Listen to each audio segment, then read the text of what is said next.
Chapter 984. Ereshkigal's clear, bell-like voice resounded throughout the underworld. With just this sentence, the majesty of the underworld's mistress was vividly displayed. Afterwards, Ereshkigal imbued almost all of her divinity into the light spear in her hand, Meslamthia. In an instant, the stone pillars that had been broken by Gorgon's struggle were restored, and the berserk Gorgon was once again suppressed. However, although she had successfully suppressed Gorgon again, the effect was not as effective as before.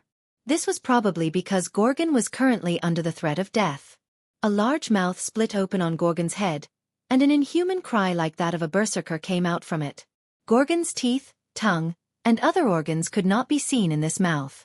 It was pitch black, and it seemed that Gorgon's body was also filled with black mud. Countless snake hair mixed with black mud rippled around Gorgon's head. Probably because it was suppressed, although the snake hair fluttered, it was as if it was drunk and swaying. Not only that, the black mud flowed out from the cracks in the stone pillars and began to gradually cover the surrounding space. It seemed that the method of mending the pen after the sheep was lost could not be compared to the previous method. Hey! Hyunryong! Hurry up and think of something. I can't hold on for long. Ereshkigal gritted her teeth as she looked at Wuming, who was floating in the air. This was partly because Ereshkigal was dissatisfied with Wuming's inaction at the moment, and also because of the difficulty of forcefully suppressing Gorgon. Wuming ignored Ereshkigal's complaints and observed his surroundings. Kingu actually did not appear. Wuming said indifferently. That's right. Wuming was actually waiting for Kingu to appear. Wuming originally thought that Kingu would appear when Gorgon's life was in danger. After all, from all the previous signs, it was clear that Kingu's concern for Gorgon came from the bottom of his heart and was not fake. But strangely, when Gorgon's life was in danger, Kingu did not appear. After all, Wuming had chased Kingu into the underworld. Kingu must be here to help Gorgon. Why didn't he show himself? Wuming shook his head. Wuming did not have the luxury of time to think. Since Kingu was not going to show up, he would have to ask Gorgon to leave today. I am the strongest, and I hold victory in my hands. Be it human or demon, I am a person who can defeat all enemies, and I will defeat any enemy that stands in my way. Giants who possess unparalleled divine power, please help me. In an instant, Wuming's body exploded with extraordinary divine power. Golden light gathered on Wuming's right arm, forming a solid giant arm. Divinity! Ereshkigal was shocked. This was the underworld. Why wasn't the Hyunryong's divinity nullified? However, Wuming did not pay attention to Ereshkigal. Instead, he focused on Gorgon. Gorgon's rampage intensified as he sensed the threat of death. His huge body began to move violently as he once again let out that inhuman voice. It's over, Gorgon. Wuming used his huge golden right arm to hit Gorgon's heart. Only the hilt of the divine saber of salvation was exposed. In the next second, the divine saber of salvation that was wreaking havoc in Gorgon's heart sank into Gorgon's body. Then, Wuming released the true name of the divine saber of salvation, which had turned into his own noble artifact. Purify her, divine saber of salvation, Excalibur. The divine saber of salvation, which had completely sunk into Gorgon's heart, exploded with extreme power and reacted violently with Gorgon, who was completely covered by the black origin mud. This stimulation gave Gorgon a final burst of strength, and he instantly broke free from Ereshkigal's suppression. Ereshkigal slumped to the ground, and even Meslamthia fell out of her hand. The stone pillars around Gorgon were all shattered and turned into supersonic bullets, scattering in all directions. Just as they were about to hit the unprepared Ereshkigal, a figure blocked in front of Ereshkigal. This person was Wuming. Wuming raised the huge right arm of the giant incarnation and blocked Ereshkigal, helping Ereshkigal block the gravel that could have killed her at this moment. Thank you. Ereshkigal, who was sitting on the ground in a duck posture, was stunned, but she still blurted out the words of gratitude, although it was more or less unnatural. This made Wuming turn his head to look at Ereshkigal. Then, why did you save me? Probably a little embarrassed by Wuming's gaze, Ereshkigal asked a question that was baffling to Wuming. After Ereshkigal asked this question, Wuming turned his head back and looked at Gorgon, who was about to die. I don't need a reason to save people. Ha! Ereshkigal was shocked by Wuming's words. What kind of answer was that? There was nothing wrong with that statement, but Ereshkigal did not think that this sentence was suitable for Wuming. Ming immediately changed his words. I can't leave you in the lurch. You and I fought against Gorgon together, so we can be considered as half a comrade. Moreover, I am Ishtar's teacher. Even if we have only met twice, you are still Ishtar's sister, so you can be considered as half a student of mine. Ming was implying that it was natural for teachers to protect their students. However, Ereshkigal thought that these reasons were a little far-fetched. Ming naturally understood that these words were indeed far-fetched. In fact, Ming's real reason was that he believed that there was a hidden reason why Ereshkigal became the enemy of mankind. Ming didn't think that a person who would subconsciously say thank you to someone who helped him was a bad person.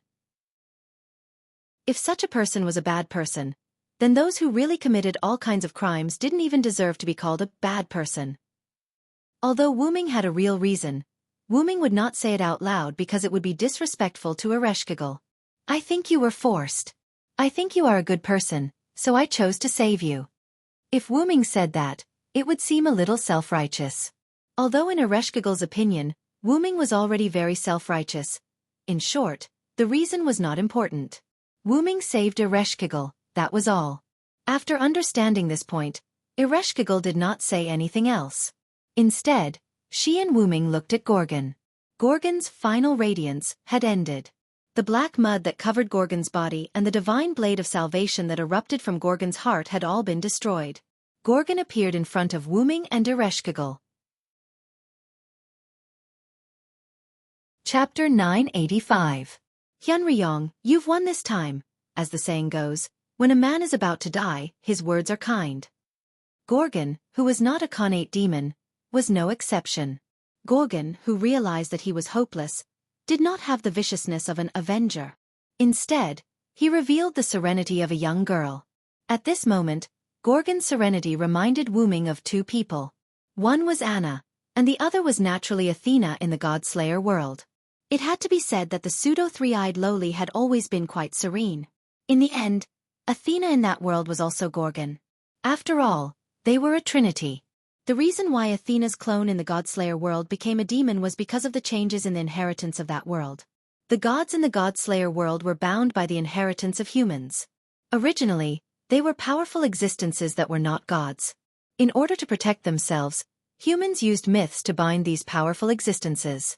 Later, because the matriarchal clan changed into a patrilineal clan, the myths were modified, and the gods bound by the myths were also changed. The reason why Gorgon in the M-Moon world was born was because of humans. If it weren't for those guys who dreamed of being a hero every day and went on a crusade against the three sisters who were gods, Medusa wouldn't have gone berserk from the slaughter and devour her two sisters, eventually becoming a hero killer, the monster Gorgon. However, if there was good, there would be evil. This evil corresponded to the good of humans. As long as the human race existed, this would never change. Now that he thought about it, there were many reasons why Anna appeared in this singularity. The most obvious one was that Anna's real name was related to Gorgon. Although Anna had never told anyone her real name, Ming already knew about Anna's identity. After all, Ming had seen Anna in Winter Wood. Ming estimated that Godotzi and the others should have guessed Anna's real name by now. It was just that everyone tacitly did not mention it. According to Ming's understanding, Godotzi and the others were the kind of people who would not pursue the matter as long as the other party did not voluntarily reveal their real names. The possibility of Anna revealing her real name was also not high. Because Gorgon was about to leave, in a sense, there was no need for Anna to reveal her real name. As for the other point that Ming guessed, it was because of the Holy Grail that Ming left behind in the singularity. I wonder if Kingu did anything to the Holy Grail. Ming muttered. Gorgon saw that Ming was obviously thinking about something else. Although she knew that Ming had neglected her, she was not angry at all. It was almost time for her to leave. A shattered wound appeared where Gorgon's heart was. The crack spread from Gorgon's heart to Gorgon's whole body. It seemed that Gorgon was about to leave. Gorgon, where did you get this black mud? The sound of Gorgon's body shattering attracted Ming's attention. He had a lot of questions. At the very least, he needed to let Gorgon do something before he left. However, Gorgon did not know why he smiled at this question. This is Tiamat's power. After Gorgon said this, he did not say anything else. The cracks on Gorgon's body grew bigger and bigger, as if they would shatter in the next second. Tiamat's power. Wu Ming muttered silently. Gorgon's answer did not satisfy Wu Ming. Wu Ming mainly wanted to know if Gidia did anything to this singularity. The Mesopotamia singularity was a time point before Gidia's time. The formation of this singularity was also personally arranged by Gidia. This already showed how special this singularity was. At least, it was more special than the previous 6 singularities. However, starting from the 5th singularity, Gidia and Wu Ming began to fight openly and covertly. Gidia created many holy grails and threw them into the 5th singularity in an attempt to use the various follower forces to cause trouble for Wu Ming, Chaldea, and the others. In the end, Gidia happened to enter the 5th Mesopotamia as one of the forces.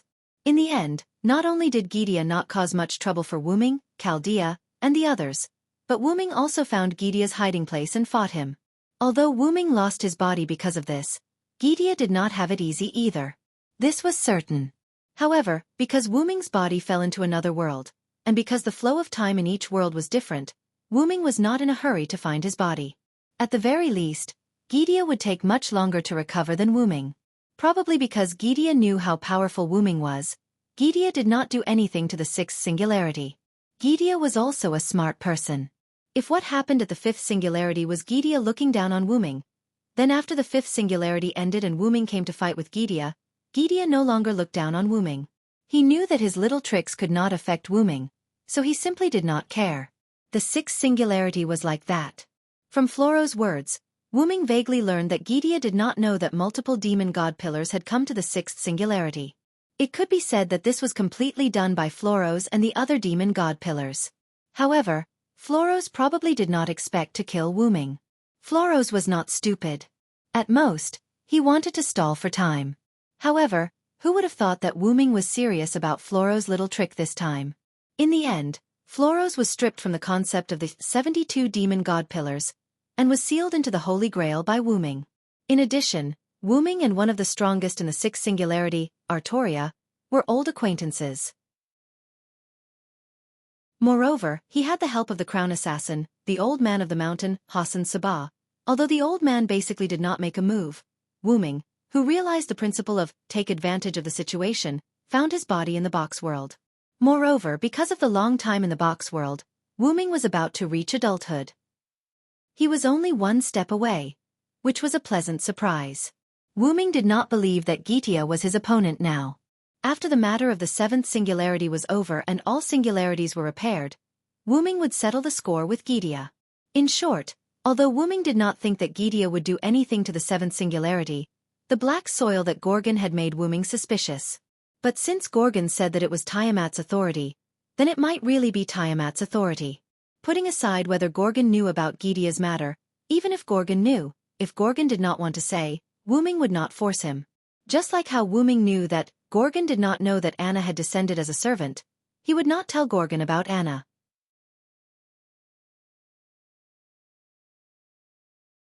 Chapter 986. As Wu Ming pondered, Gorgon's body cracked even more. Finally, without saying a word, Gorgon's huge body shattered and turned into mana particles that dissipated in the underworld.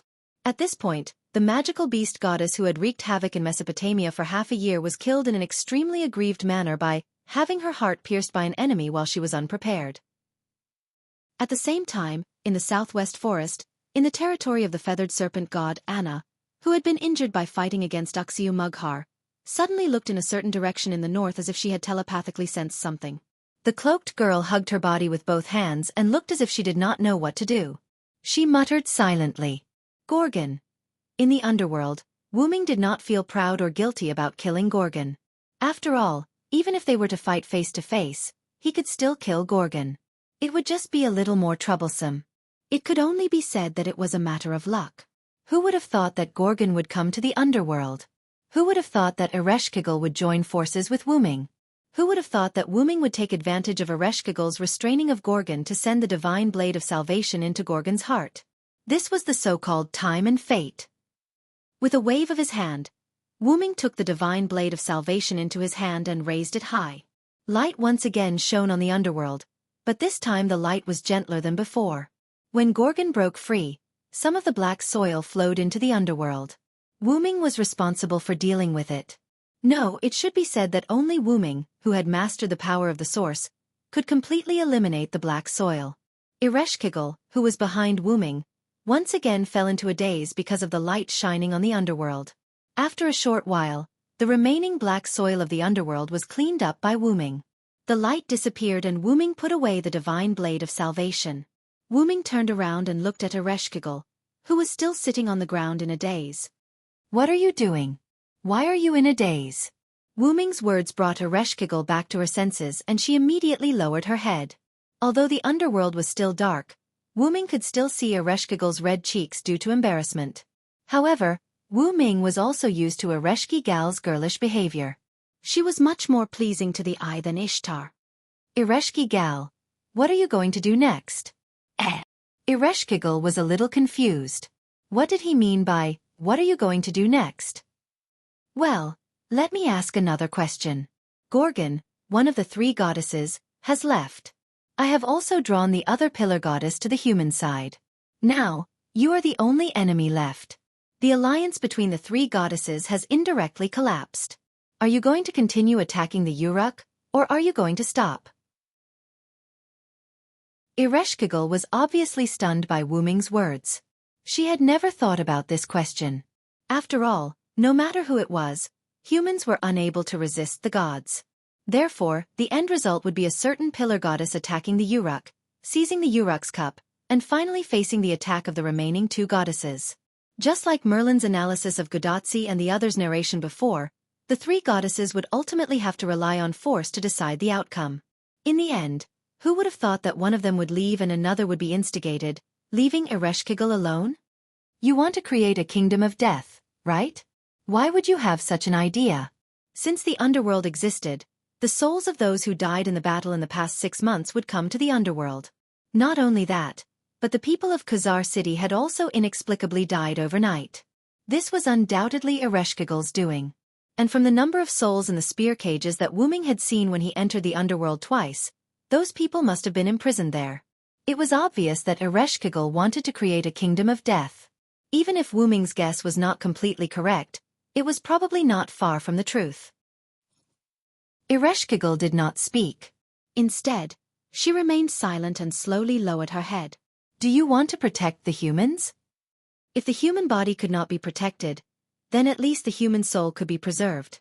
Ereshkigal probably had this idea in mind when she joined the alliance of the three goddesses. Ereshkigal suddenly raised her head and looked at Wuming with astonishment, as if to say, "How did you know?" However, Wuming replied with a natural smile. At this point, if Wuming still could not figure it out, how stupid would he be? People say that the female ruler of the underworld, Ereshkigal, is the goddess of fear. I originally thought so too, but in the 2 times that I came into contact with you, I didn't find how terrifying you are. I think the reason why people think so is only because they are afraid of the death that you control. If a person looked fierce and was very solitary and had no friends, even if this person's heart was kinder than anyone else's, there would definitely be people around who judged people by their appearance. Then, this person would inevitably be regarded as a bad person because of his fierce appearance. In addition, this person was solitary and had no friends. After rumors spread, this person's identity as a bad person would be confirmed. Ereshkigal was probably the same. Because she was the female ruler of the underworld and controlled death, coupled with the fact that Ereshkigal could not leave the underworld and could not show her kind side to people, this caused people on the land to be more and more afraid of Ereshkigal. The name of the mother goddess of fear was passed down. It was precisely because people thought of her as the mother goddess of fear that Ereshkigal would dress up as the mother goddess of fear. Because her heart was not the character of the mother goddess of fear, she did not pretend to be the mother goddess of fear in time when she discovered Wuming. Instead, she maintained her original character. Because of this, Ereshkigal panicked because she was afraid that the secret of her disguise as the mother goddess of fear would be discovered. How could a girl who would try her best to play such a role because of rumors and panicked and broke her disguise, when her little secret was discovered, be a bad person? And the most important point, a person who will subconsciously say thank you to others, I really don't think such a person is the so-called mother goddess of fear. Ereshkigal was much better than Ishtar in this way. Since Wuming had said so much, no matter how stupid Ereshkigal was, she could understand that Wuming had almost figured it out, even if he was just guessing. Then, Ereshkigal spoke. "You're right. I don't want to destroy the Uruk like Gorgon. I only want to protect the souls of humans. Evil will also help humans in evil ways. This is my way. Chapter 987. Wu Ming thought to himself. Sure enough. Learning from Ereshkigal and guessing on your own were two completely different things. When Ereshkigal admitted it, Wu Ming was also relieved. After all, this could prove that Ereshkigal and Quetzalcoatl were the same. They were both gods who cared about humans but used special methods to save them. So back to my previous question, what are you going to do next?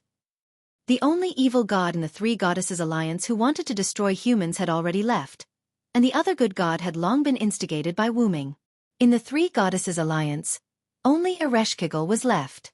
It was natural that Wu Ming would ask Ereshkigal what she was going to do next. However, Ereshkigal sighed. The force suppression of Gorgon just now consumed almost all of my divinity, and my behavior just now could be considered to have caused harm to Gorgon.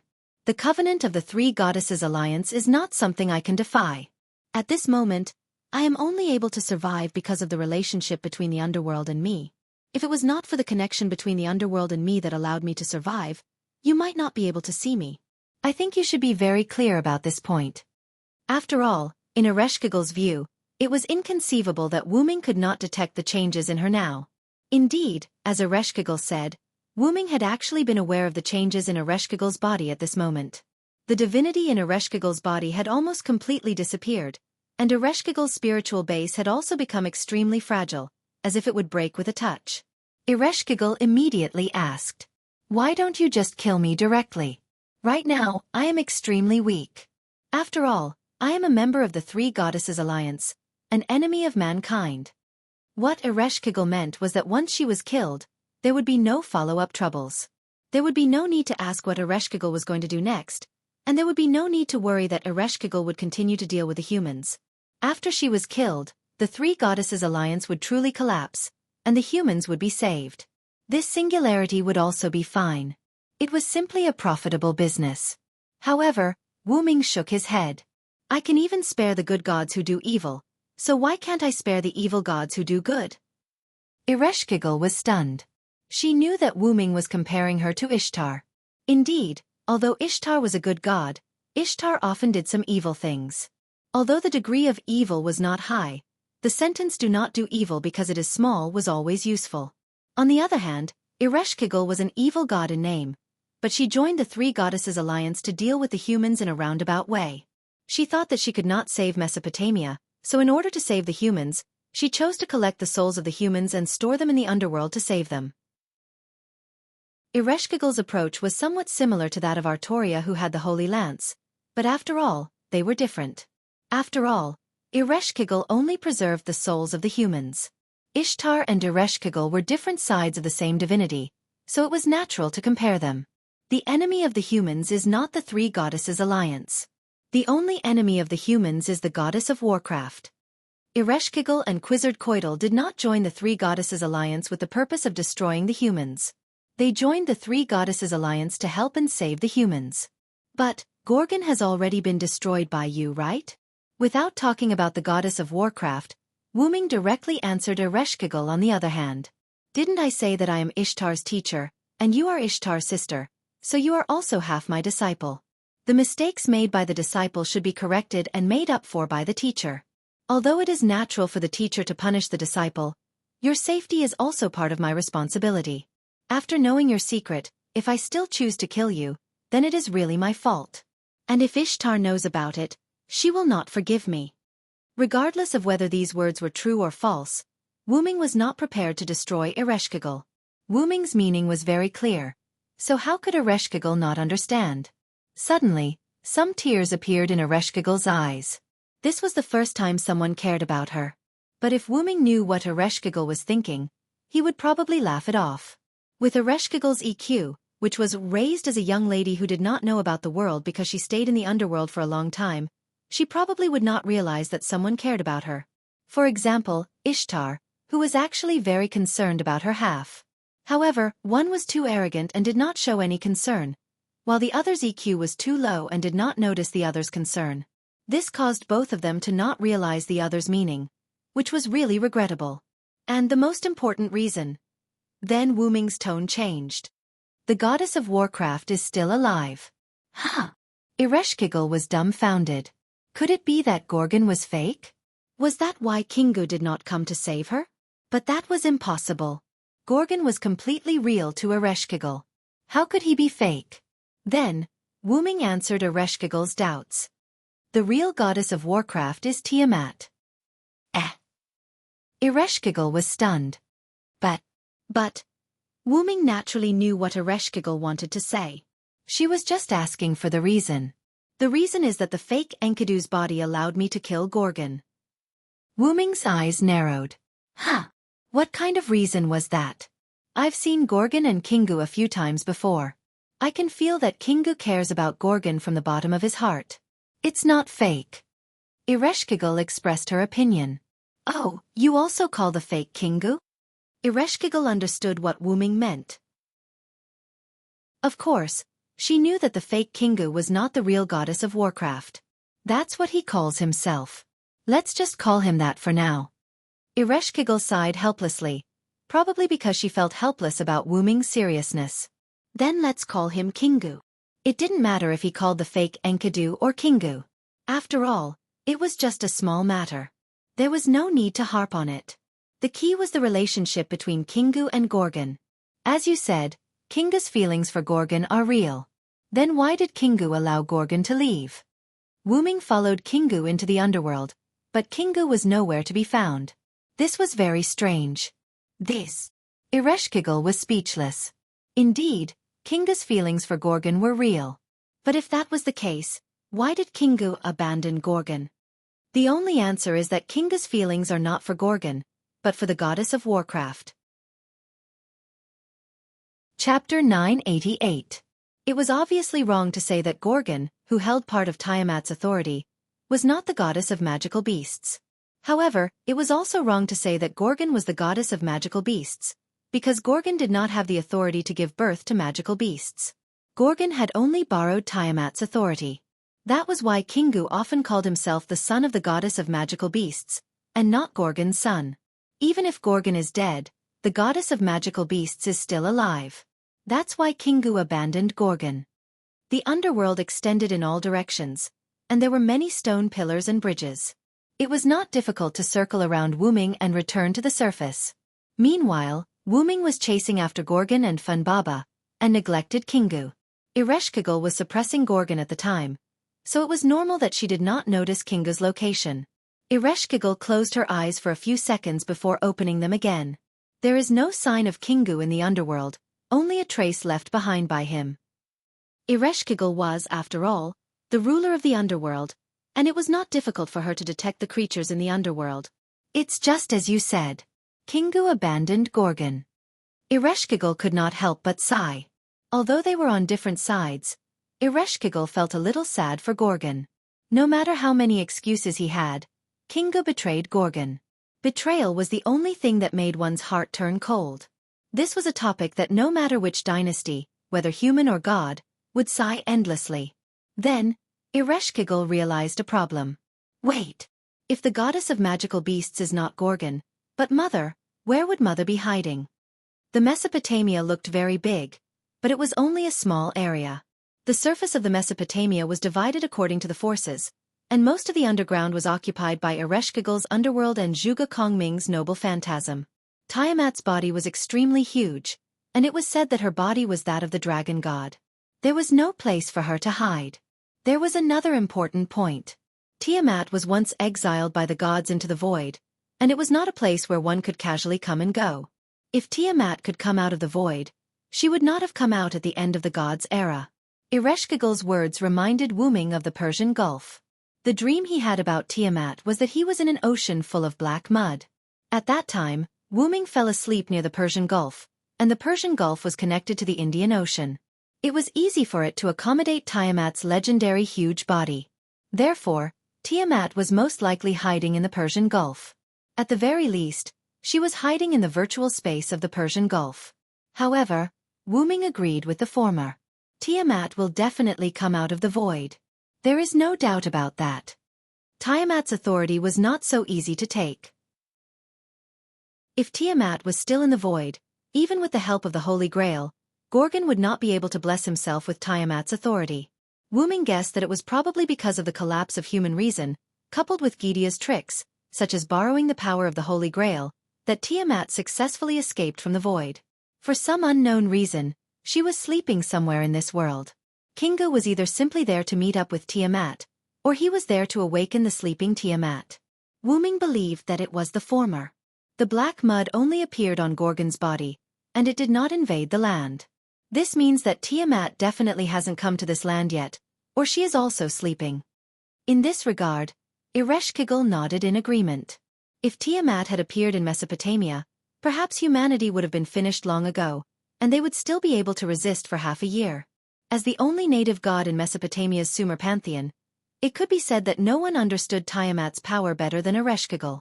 Although she wasn't like Ishtar who could freely roam the world, Ereshkigal wasn't the kind of person who didn't care about worldly affairs.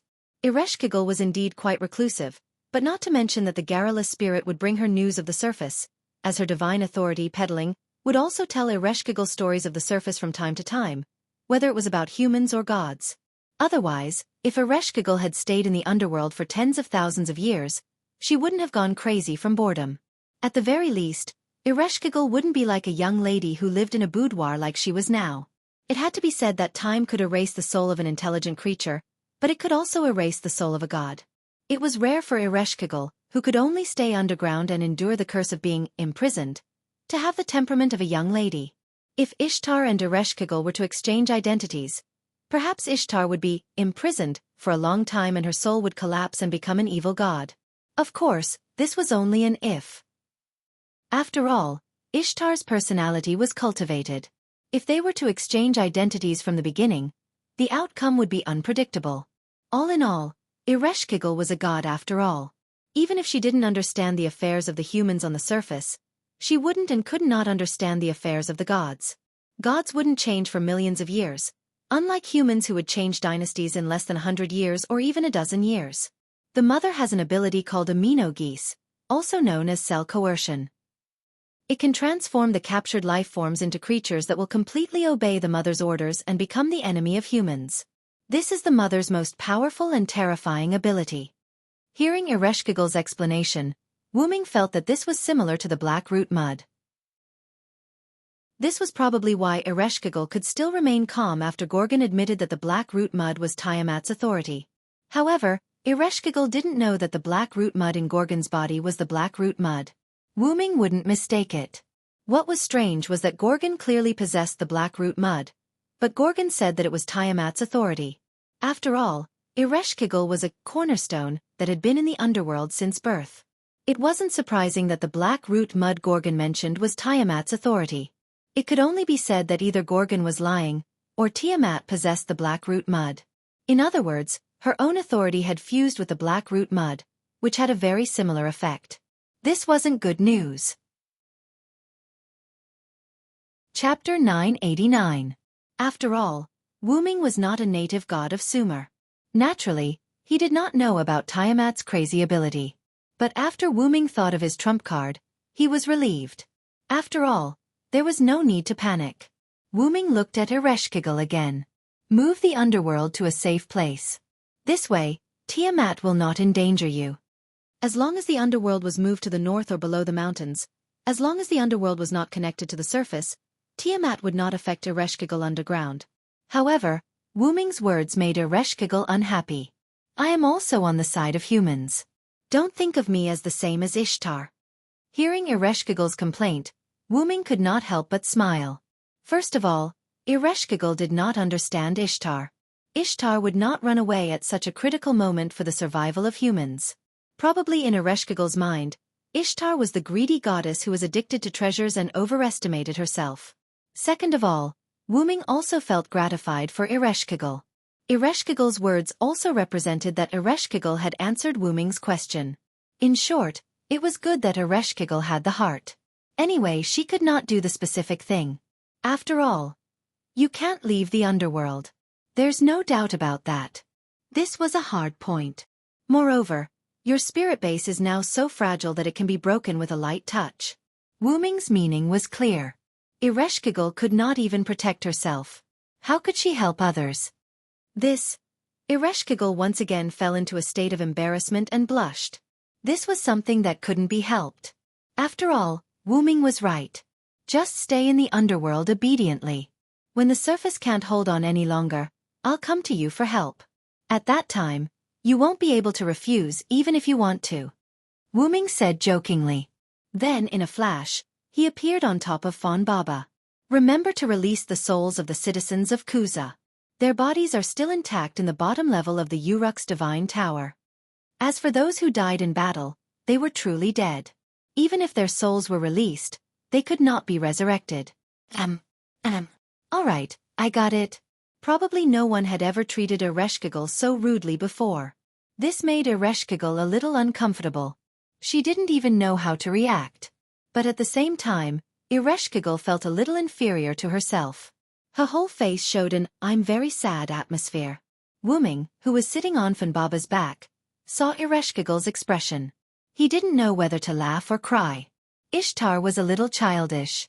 Then, Wuming suddenly said, "You're Ishtar's sister.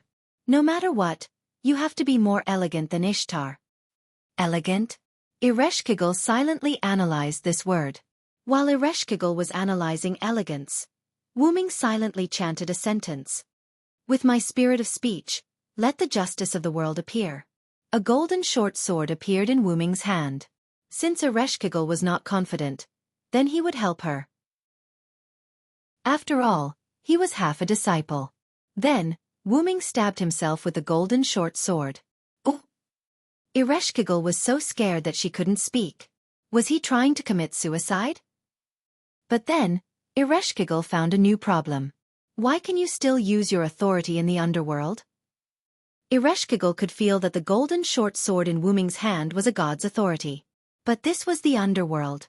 If divinity was ineffective here, then naturally, authority would be ineffective. However, Ereshkigal immediately realized a problem. Since Wuming could use his divine authority, didn't that mean that Wuming could take her down when they first met? After all, in terms of divinity, Ereshkigal could only be considered a mid-tier god. Wuming was a foreign god that even the God King had to respect. There was no doubt that he could take her down. At that moment, Ereshkigal's face turned red. It was a pity that she had pretended to be the goddess of fear to scare him. In the end, he didn't mind at all. He didn't give her face as the queen of the underworld. Seeing Ereshkigal's face turn red, Wuming guessed Ereshkigal's thoughts. He shook his head indifferently. It was just a girl's temperament. There was no need to care. In the next second, the golden short sword that pierced Wuming's body disappeared. A ball of light appeared at the spot where the golden short sword pierced. "This is for you. I don't really need it." With that, Wuming threw the ball of light to Ereshkigal. Then, Wuming opened a huge portal. Fan Baba understood and jumped in directly. Ereshkigal, who subconsciously caught the ball of light, hugged it with both hands. It could be said that Ereshkigal was still sitting on the ground at this moment. If Ereshkigal was standing, she would definitely stagger a few steps when she caught the ball of light. Ereshkigal looked up in Wuming's direction. There was only a portal that had shrunk to the size of a fist left. Then, Ereshkigal looked down at the ball of light in her arms. With this look, Ereshkigal suddenly found something wrong. This is divinity? Ereshkigal immediately panicked. Wuming had given his divinity as the Hyunryong to Ereshkigal. The golden short sword could cut the enemy's power. Naturally, it could also cut Wuming's own. Wuming had used the golden short sword to cut his own divinity. Just as Wuming had said, Wuming had no use for this thing. His own power did not come from the divinity that was added by the legend of the Hyunryong. Therefore, to Wuming, this divinity did not matter to him. Ereshkigal's divinity had almost completely disappeared. The spirit base was only hanging on by a thread because of the underworld. It was obvious that Ereshkigal needed this more than Wuming. Divinity can be given away? Ereshkigal was stunned. She had never heard of a god giving away their own divinity. Could it be that Wuming's power had been weakened? Ereshkigal, who did not know what was going on, could not help but frown. She was not going to use it. She was going to find a chance to return it to Wuming. It was fine if she could not help him, but how could she drag him down? However, in the next second, the divinity that belonged to the Hyunryong slid into Ereshkigal's body. Suddenly, Ereshkigal was surrounded by a golden light. Chapter 990. Ha! Ereshkigal was confused once again. However, there was something else that made Ereshkigal even more confused. Beside Ereshkigal, there was a black-haired little girl wearing a robe and holding a staff. The little girl looked at Ereshkigal, and Ereshkigal looked at the little girl. The two of them stared at each other. Brother Wuming? The little girl looked at Ereshkigal with a tone of speculation, disbelief, and suspicion. Brother Wuming? Ereshkigal repeated the little girl's words, and showed an even more surprised expression. Who is Brother Wuming? On the surface of Mesopotamia, in a dense forest far away from the underworld, a huge black-purple ripple appeared here, and then a huge green creature walked out, and there was an extraordinary figure sitting on its back. The two of them were Fun Baba and Wuming, who left through the portal. And this dense forest was Quizzard's territory. Pah! Wuming snapped his fingers and closed the portal. Even the rules of the underworld could not restrict Wuming, so the underworld naturally could not restrict Wuming. Ereshkigal is really an interesting person. It's a pity that I can't stay for a while longer. Wuming recalled Ereshkigal's shocked expression, and his face was filled with joy. Woo woo, Fun Baba called out twice, and it seemed like it did not understand Wuming's words. Wuming laughed, and then shook his head. It was normal for Fun Baba not to understand Wuming's joy, and Ereshkigal might not understand Wuming's meaning. But then, Wuming could not laugh anymore. This was because Wuming felt an unusually large magical power coming from the east. That's the Persian Gulf. In an instant, Wuming guessed the source of such a large magical power. It's Tiamat, right? Gorgon's possession of Tiamat's power was not a simple possession, but a sharing. Only a shared death could make Tiamat immediately wake up, or rather, wake up. This was probably Kingu's goal. Kingu wanted Tiamat to appear, and Wuming wanted to end this singularity as soon as possible. I have to hurry. Although Silent Wonder had never seen Tiamat before and did not know how powerful she was, Silent Wonder would not underestimate her. Before Wuming's trump card was ready, he had to make some preparations to deal with Tiamat. Wuming thought as he released his mental power. After determining his current location, he retracted his mental power. Wuming found himself in the northwest part of the forest. This was the place where Wuming and Merlin met up on their way to Eridu. This could not be helped. Fun Baba was too large to appear in the city, and Wuming had only stayed in this forest other than Eric Metropolis and UR. I wonder if the demonic beasts here have been eliminated. Wuming thought. Then, Wuming pointed in the direction of Eridu to Fun Baba. Let's go, we'll head there. Heading towards Eridu, they would know the situation. Woo woo woo, Fun Baba cried out again, and then ran in the direction Wuming pointed. Fun Baba was obviously a huge existence, but it was like a fish in water. It did not knock down any trees in this forest. This was probably the talent of Fun Baba as a forest beast. On the way, Wuming and Fun Baba took advantage of this short idle time to chat. After all, even if the situation was critical, it was useless to be anxious. It was better to temporarily pin the hope of stopping Tiamat on Gilgamesh, while Wuming went to the battlefield in the forest to meet up with Gudatsi. Speaking of which, why did you run to my temple? I left you behind to help them, but you ended up sleeping in my temple. Although Fun Baba looked bloated, it was probably due to the pressure from Tiamat. At this moment, Fun Baba's speed was not slow at all. The rapid airflow flowed past Wuming's face. If it was an ordinary person, they might have suffocated. However, no matter how fast the airflow was, Wuming's words fell into Fun Baba's ears. Woo woo woo. So that's how it is. It's not used to being away from Yggdrasil, so it fell asleep. This was something that Wuming did not expect. After all, Fun Baba was a mythological beast and not a life in Yggdrasil. In Wuming's opinion, even if Fun Baba was separated from Yggdrasil, it would not be a big problem. However, who would have thought that Fun Baba had been fused with Yggdrasil for a long time, and the sudden separation would have a mental impact on Fun Baba? Fortunately, the impact was not big. Then you come back first. Wuming said, opened the dragon nest space, and took out Yggdrasil. Wuming did not mean to let Fun Baba return to Yggdrasil. Wu Ming meant to let Yggdrasil integrate into Funbaba's body. The two had already formed a symbiotic relationship, and it was not a problem at all who was in whose body. Wu Ming held Yggdrasil in a reverse grip and stabbed Yggdrasil into Funbaba's body that was full of green hair, but there was no bloody scene.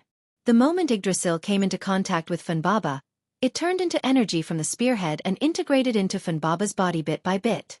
After Funbaba accepted Yggdrasil, it seemed to have strengthened a lot, and its speed became faster. Stop. Suddenly, Wu Ming made Funbaba stop. The reason why Wu Ming suddenly stopped was that Wu Ming smelled blood, and it was the blood of a demonic beast. The blood of a demonic beast was not the same as human blood, so it had a different smell from human blood. Wu Ming could naturally smell it in an instant. As for Funbaba, whose sense of smell was more sensitive than Wu Ming's, it had already smelled the scent of a demonic beast, but they were all dead, so Funbaba did not report it to Wu Ming. Wu Ming closed his eyes and spread out his mental strength. In an instant, the nearby scene appeared in his mind. On the side of Wu Ming, a large number of trees had collapsed and were destroyed. One after another, demonic beast corpses were lying among the destroyed trees. A large amount of purple blood stained the ground and the destroyed trees. Not only that, but even the surrounding intact woods also had demonic beast corpses. And in the center of the collapsed area, a huge red demonic beast was lying there, its head separated from its body. Most of the purple blood in this area was actually provided by this huge demonic beast. Demonic beast commander? Wu Ming frowned. The size of an ordinary demonic beast could not reach that level. Only a demonic beast commander could explain this. Judging from the death of the demonic beast commander, Gudatsi and the others must have won. Chapter 991. Gudatsi and the others had most likely returned to Eric Metropolis, but he didn't know how many casualties there were. However, Wu Ming couldn't go to Eric Metropolis right now. Wait for me here. Wu Ming exhorted and leaped into the air above the forest, heading towards the battlefield. Funbaba, who nodded to indicate understood, found a relatively large rock, climbed up, and rested. In the blink of an eye, Wu Ming arrived at the battlefield. Wu Ming frowned when he sensed the demonic beast commander through his mental power. It was because Wu Ming found a trace of abnormality in the wound of the demonic beast commander. It was because of this abnormality that Wu Ming didn't choose to go to Eric Metropolis directly. Wu Ming didn't care about the other demonic beasts and went straight to the corpse of the demonic beast commander.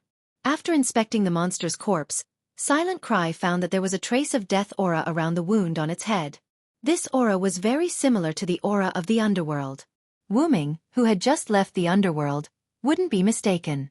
Immediately, Wu Ming made a judgment. This demonic beast commander was beheaded with a single slash. And to be able to behead it with a single slash and have a trace of death aura in the wound, only that guy could do it. The old man of the mountain, Hassan Sabah. Although there were many Hassans, the one Wu Ming was referring to was none other than the first Hassan, who was qualified to be an assassin. Wu Ming was the one who took a slash from that guy. It was normal for him to be able to easily recognize that the slash came from the first Hassan. No, it should be said that no matter who was slashed by the first Hassan, they would remember it. Since he's already here, I can finally relax. Although he was exaggerating the first Hassan was no ordinary person. In terms of assassination, Wu Ming did not dare to underestimate him. With the addition of Merlin, Gilgamesh, Zhuge Kongming, and Chaldea's Roman, these four think tanks, Wu Ming didn't have to worry as much. Let's go straight to Edu. Since Gudatsi and the rest were not here, Wu Ming did not need to continue using Funbaba. After Wu Ming finished speaking, he opened a teleportation gate and walked in. At the same time, a huge portal suddenly appeared under Funbaba, who was resting on a rock. Caught off guard, Funbaba fell into it. Woo woo woo. The portal suddenly closed, and Funbaba's frightened cry echoed in the forest.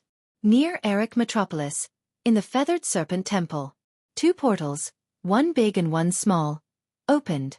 Wu Ming walked out of the small portal, while Funbaba fell out of the horizontal portal. Dong! Funbaba fell to the ground with a loud bang. The citizens of Eric Metropolis thought it was an earthquake. Woo woo woo! Funbaba lay on the ground and cried out. Its head rubbed against Wu Ming as if it was in pain. However, others did not understand Funbaba, but Wu Ming did. Funbaba was not hurt at all. It was just frightened and acted spoiled to Wuming. Okay, I apologize. I'm sorry, Funbaba. Wuming didn't know whether to laugh or cry as he stroked Funbaba's head and apologized in a funny tone. However, it was really useful. Funbaba immediately stood up, giving people the feeling that it had completely recovered. Whoa! Isn't this Lord Hyunryong? At this time, the leopard man suddenly appeared from a haystack and looked at Wuming and Funbaba with a silly expression. Wuming was not surprised that the leopard man came to greet him. Funbaba's fall from the portal to the ground made a lot of noise. As a leopard man who has an intuition beyond that of a beast, it is impossible for him not to discover it. In addition, the leopard man is lively and active. It must be her who came to greet Wuming and Funbaba. Leopard man, is Tachika Fujimaru still here? Without talking nonsense with the leopard man, Wuming asked concisely. She has already left. She went east. The leopard man pointed to the east, and there was a trace of seriousness in his seemingly silly eyes. It seems that the leopard man's intuition also detected the danger. Where is Quizzard? Wuming didn't believe that Quizzard couldn't detect the movement caused by Tiamat. Quizzard Koyatl just left. She went to find Tachika Fujimaru. A familiar light voice came from the other side of Wuming. Wuming turned his head and saw that it was indeed Anna. But the difference is that Anna seems to have something on her hand this time. Her body is wrapped with something similar to a bandage. Not only that, but Anna's hood is not worn. Cooker is worried about Tachika Fujimaru, so he rushed over to help. Ignoring the leopard man, Wuming walked to Anna. Anna, are you okay? Faced with Wuming's concern, Anna shook her head. I accidentally suffered a minor injury when dealing with Uxiu Mughar, and I have almost recovered. Uxiu Mughar? It's probably the name of the magical beast commander who was beheaded. And the reason why Anna stayed here is probably to recuperate. Then, Anna continued to speak. Merlin asked me to wait for you here. He said it's very urgent and he hopes you can make a judgment based on this. Anna said while taking out a clay tablet from under her cloak. So that's how it is. Not only is she recuperating, but she also works as a messenger. Wuming took it and found that the clay tablet was empty. Not only that, but it was also covered with a powerful illusion. If you forcibly look at it, you will fall into an illusion. Merlin, this guy. Wuming was a little speechless. This is simply superfluous. Merlin always likes to work on such meaningless things. A few Lune runes were inputted into the clay tablet by Wuming as if entering a password. The illusion suddenly disappeared, and the clay tablet was still empty. But then, some words directly appeared in Wuming's mind, and Wuming also subconsciously closed his eyes. In the next second, the clay tablet in Wuming's hand directly turned into yellow soil and scattered. Anna didn't say anything and quietly waited for Wuming to digest it. On the other hand, the leopard man and Funbaba foolishly mixed together. In an instant, Wuming opened his eyes. Let's go back to Uruk. This was Wuming's judgment. Anna nodded silently. In any case, Merlin told her to listen to Wuming's words. Although Anna didn't want to listen to Merlin, after all, Wuming was a reliable person, so Anna could only make do with it. Hearing Wuming's words, Funbaba also kicked the leopard man away and ran to Wuming's side, fully showing that she was on call. Good. Then I will also go to Uruk. The leopard man put his hands on his hips, showing an inexplicable sense of pride. Wuming looked at the leopard man with disdain, but Wuming still decided to bring the leopard man. In any case, she was still a goddess. Even if she wasn't as good as Quizzard and Ishtar, she would still play a role, right? However, at this moment, Wuming suddenly noticed that a large amount of magic that made Wuming feel disgusted was moving toward Eric Metropolis. Wuming had a bad feeling.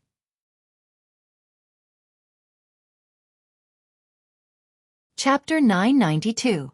Quizzard's shrine wasn't in Eric Metropolis, but next to Eric Metropolis. Wuming decided to go to Eric Metropolis to take a look.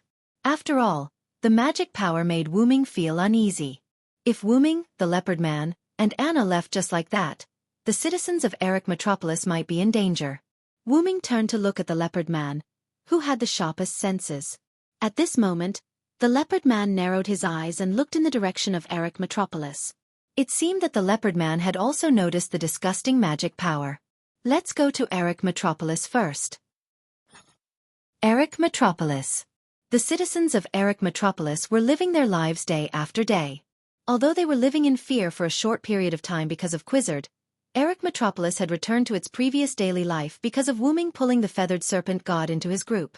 As the saying goes, those who rely on the mountain live off the mountain, and those who rely on the river live off the water. After all, there were changes in the surroundings of Eric Metropolis. With the consent of Quizzard, the people would enter the jungle from time to collect some items for their daily life. After all, this jungle was moved by Quizzard based on the jungle in South America. There were plenty of resources, whether it was water, fruit trees, or herbs, they were all abundant. However, because the trees were full of water, they weren't suitable for firewood. But the former was enough for Eric Metropolis. In addition, the jungle would drive away the magic beasts, and the leopard man and his subordinates would occasionally help to collect. The citizens of Eric Metropolis were living a good life. As usual, the citizens of Eric Metropolis returned to Eric Metropolis after collecting the resources from the jungle. But the difference was that when they returned, someone greeted them at the entrance of the city. "Thank you for your hard work, everyone. Let's take a rest here." The person who spoke was a seemingly noble woman who was dressed elegantly and wore a veil. Even with the veil covering her face, the woman's beauty was obvious. However, no one was captivated by the woman because her status made them subconsciously respect her. "Lady Siduri, thank you for waiting for us here." A person who seemed to be a leader replied to Siduri with incomparable respect. This woman was Siduri, who had rushed over from Uruk with Gudatsi and the others. For some reason, Siduri was left behind. When she heard that the people who went out were about to return, Siduri volunteered to wait at the entrance of the city. Siduri didn't know what she should do. Because of Hyunryong's identity as the chief priest, the citizens of Eric Metropolis respected her very much. They didn't let her do any dirty work. More importantly, the living habits of Eric Metropolis had changed because of the jungle. Siduri, who didn't know about this at all, couldn't force herself to do any work. She might even be more of a hindrance. That was why Siduri was waiting at the entrance of the city to welcome the people who returned. She could only play a role in this aspect for now. The people sat down in the open space to rest for a while, and Siduri looked at the resources that the people had collected. "It seems like we didn't get much this time." Even though Siduri hadn't seen what the previous harvests were like, Siduri could tell at a glance that they didn't get much this time. After all, the amount this time was pitiful. The people only had a few jars of water and some fruits with them. That was all. The resources around here are almost all collected. Lord Leopardman and the others lost some of their men to fight the monsters. There are many things that we can't collect by ourselves.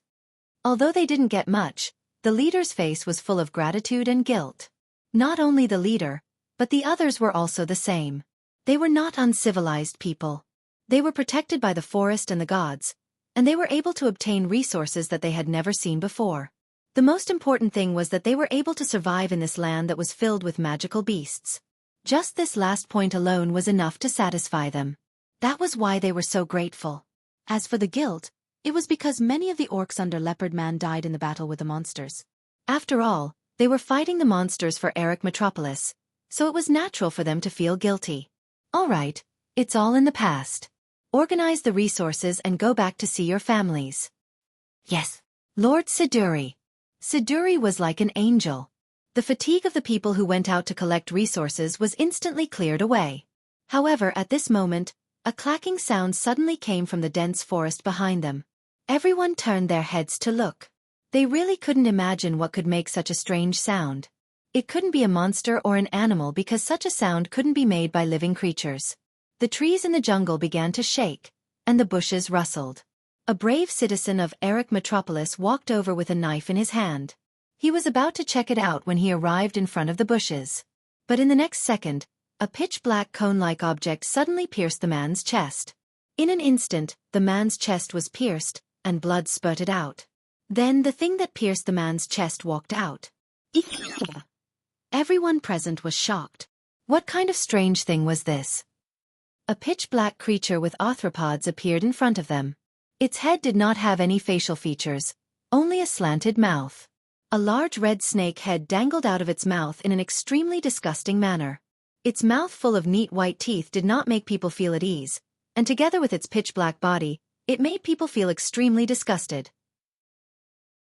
The humanoid body under its head was rather weak and delicate, and its legs had degenerated into two thin lines. It looked like it had completely lost the ability to walk. On the other hand, the monster had 4 arms that resembled appendages. 3 of the 4 arthropods with sharp ends were scattered in 3 directions as support for the weak body. The 4th arthropod held the man whose chest was pierced. Blood flowed all over the ground in the blink of an eye.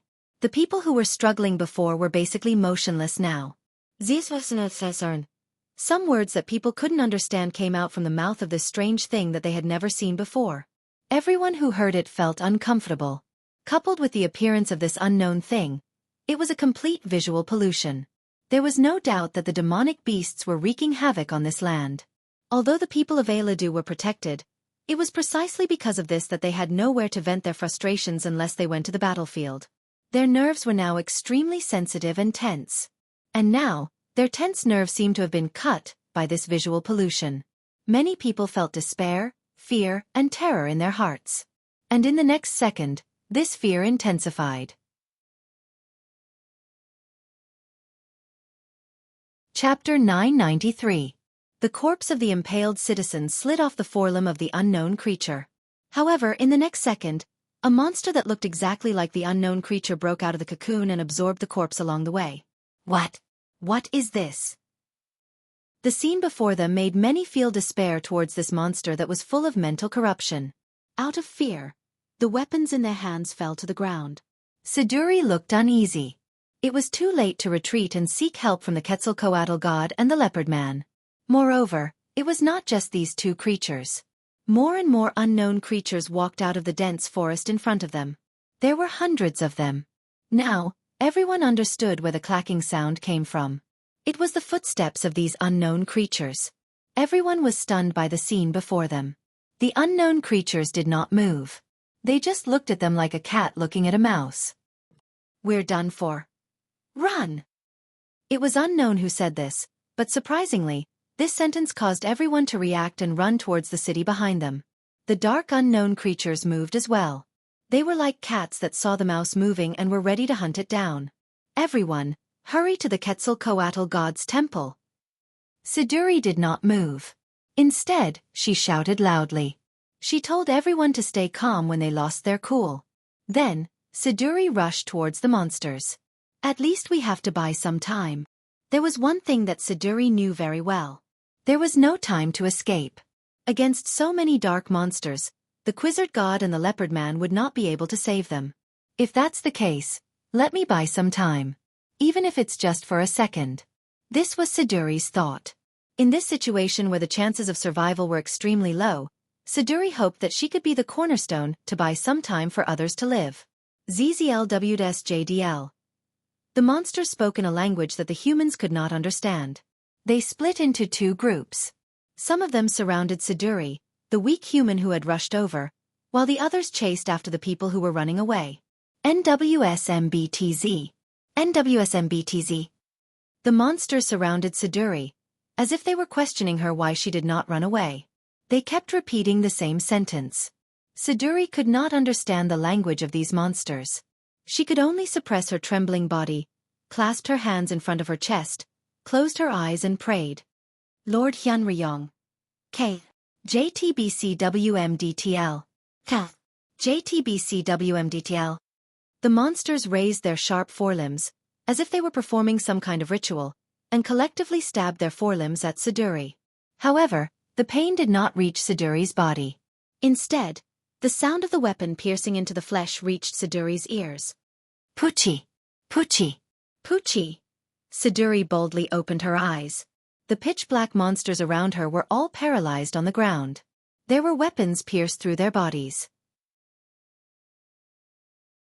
Purple blood flowed out from the bodies of these dead monsters. King Gilgamesh? This scene was very similar to Gilgamesh's style.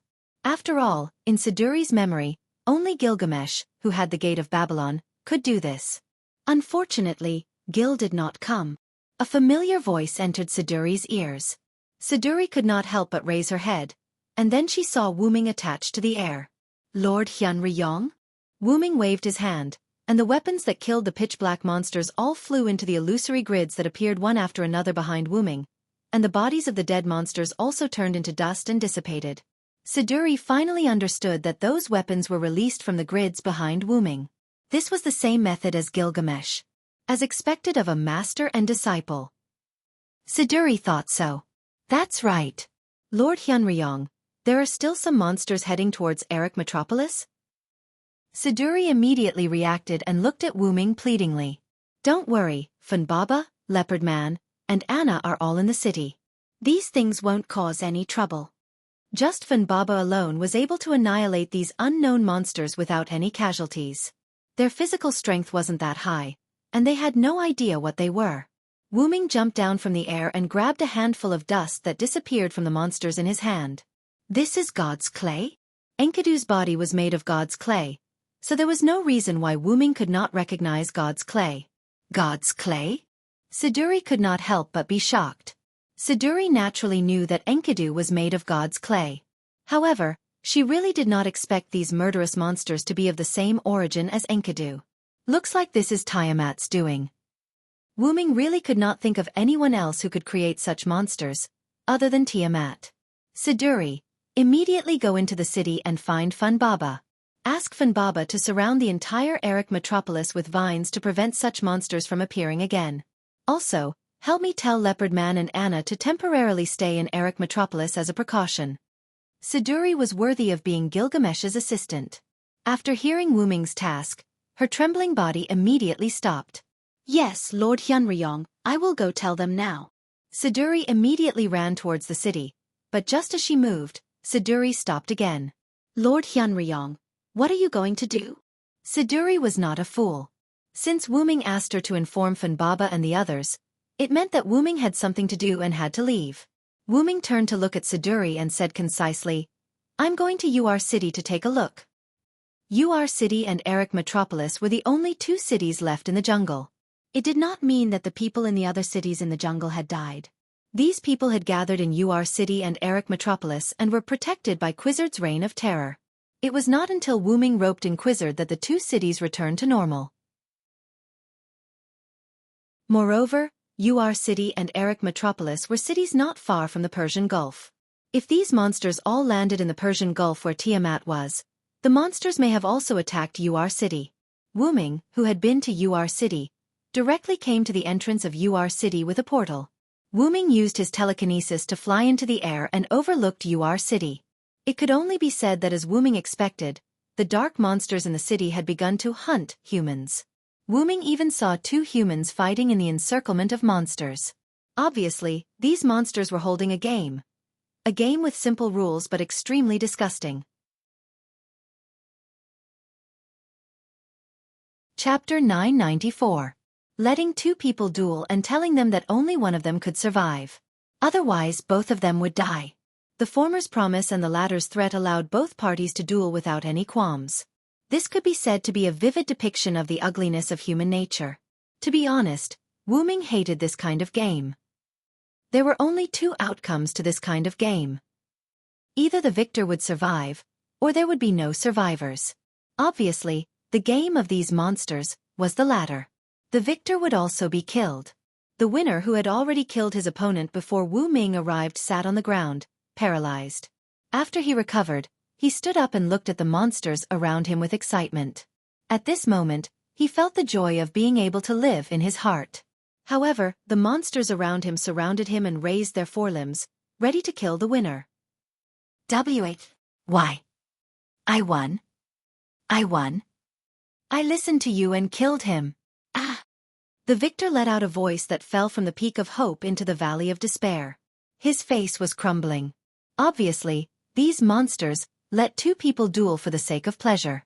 They would not let anyone go.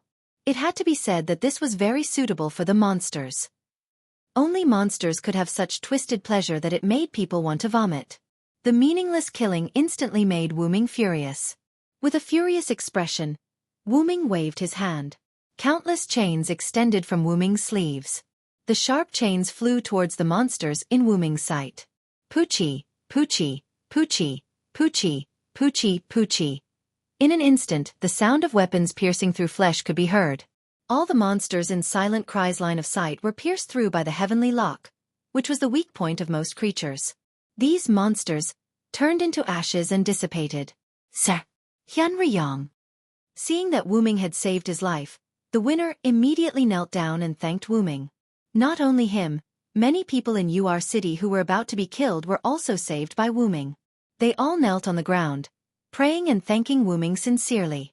However, Wuming was not in a good mood at the moment. When he flew over the head of the winner, Wuming used magic power to transmit a message to him. You will live the rest of your life in guilt and atonement until you die. These curse-like words lingered in the ears of the victor, causing him to tremble with fear. The winner suddenly raised his head, but Wuming had already disappeared. Only the winner was left sitting in the same place with a look of horror and guilt. In the shadows of UR City, Wuming strolled over. Wuming did not blame the winner for killing his opponent in order to survive. After all, any smart person would know that there was nothing he could do about it. But even though there was nothing he could do about it, Wuming's curse-like words to the winner was the price he deserved. Also, Wuming didn't come for a stroll in the shadows because he was annoyed. He came to kill the monsters that were hidden. As for how to find these monsters, it was not difficult for Wuming to release his mental power to cover the entire UR City. The monsters had a unique magic power that allowed Wuming to find them easily. A few monsters that were lucky enough to escape Wuming's sight and were not killed by the Heaven Lock charged out from the shadows, raising their two sharp forelimbs to stab at Wuming. But in the next second, the Heaven Lock that appeared from the golden ripples around Wuming pierced through their bodies from top to bottom. A few monsters turned into ashes. One of the monsters that was not completely dead struggled and tried to extend its forelimbs to Wuming, and to Wuming's surprise, it said, "You are also the child of your mother, why are you helping humans?" But in the next second, it turned into ashes and disappeared with the wind. The child of my mother. Wuming frowned. That's right, Wuming could understand the words of these monsters. He could understand the words that sounded like the whispers of the ancient gods. That was why Wuming was surprised. And the words of the monster just now reminded Wuming of the first magical beast commander he met, Yulidum. At that time, he also said that Wuming was the child of Tiamat. However, Wuming was sure that he had nothing to do with Tiamat. It's probably because the later generations fabricated that Hyunryong and Tiamat are related. Wuming recalled what Roman had said when he introduced Hyunryong to Godatsi. And Wuming had seen gods bound by myths before. The gods of the God-Slayer world were the best example.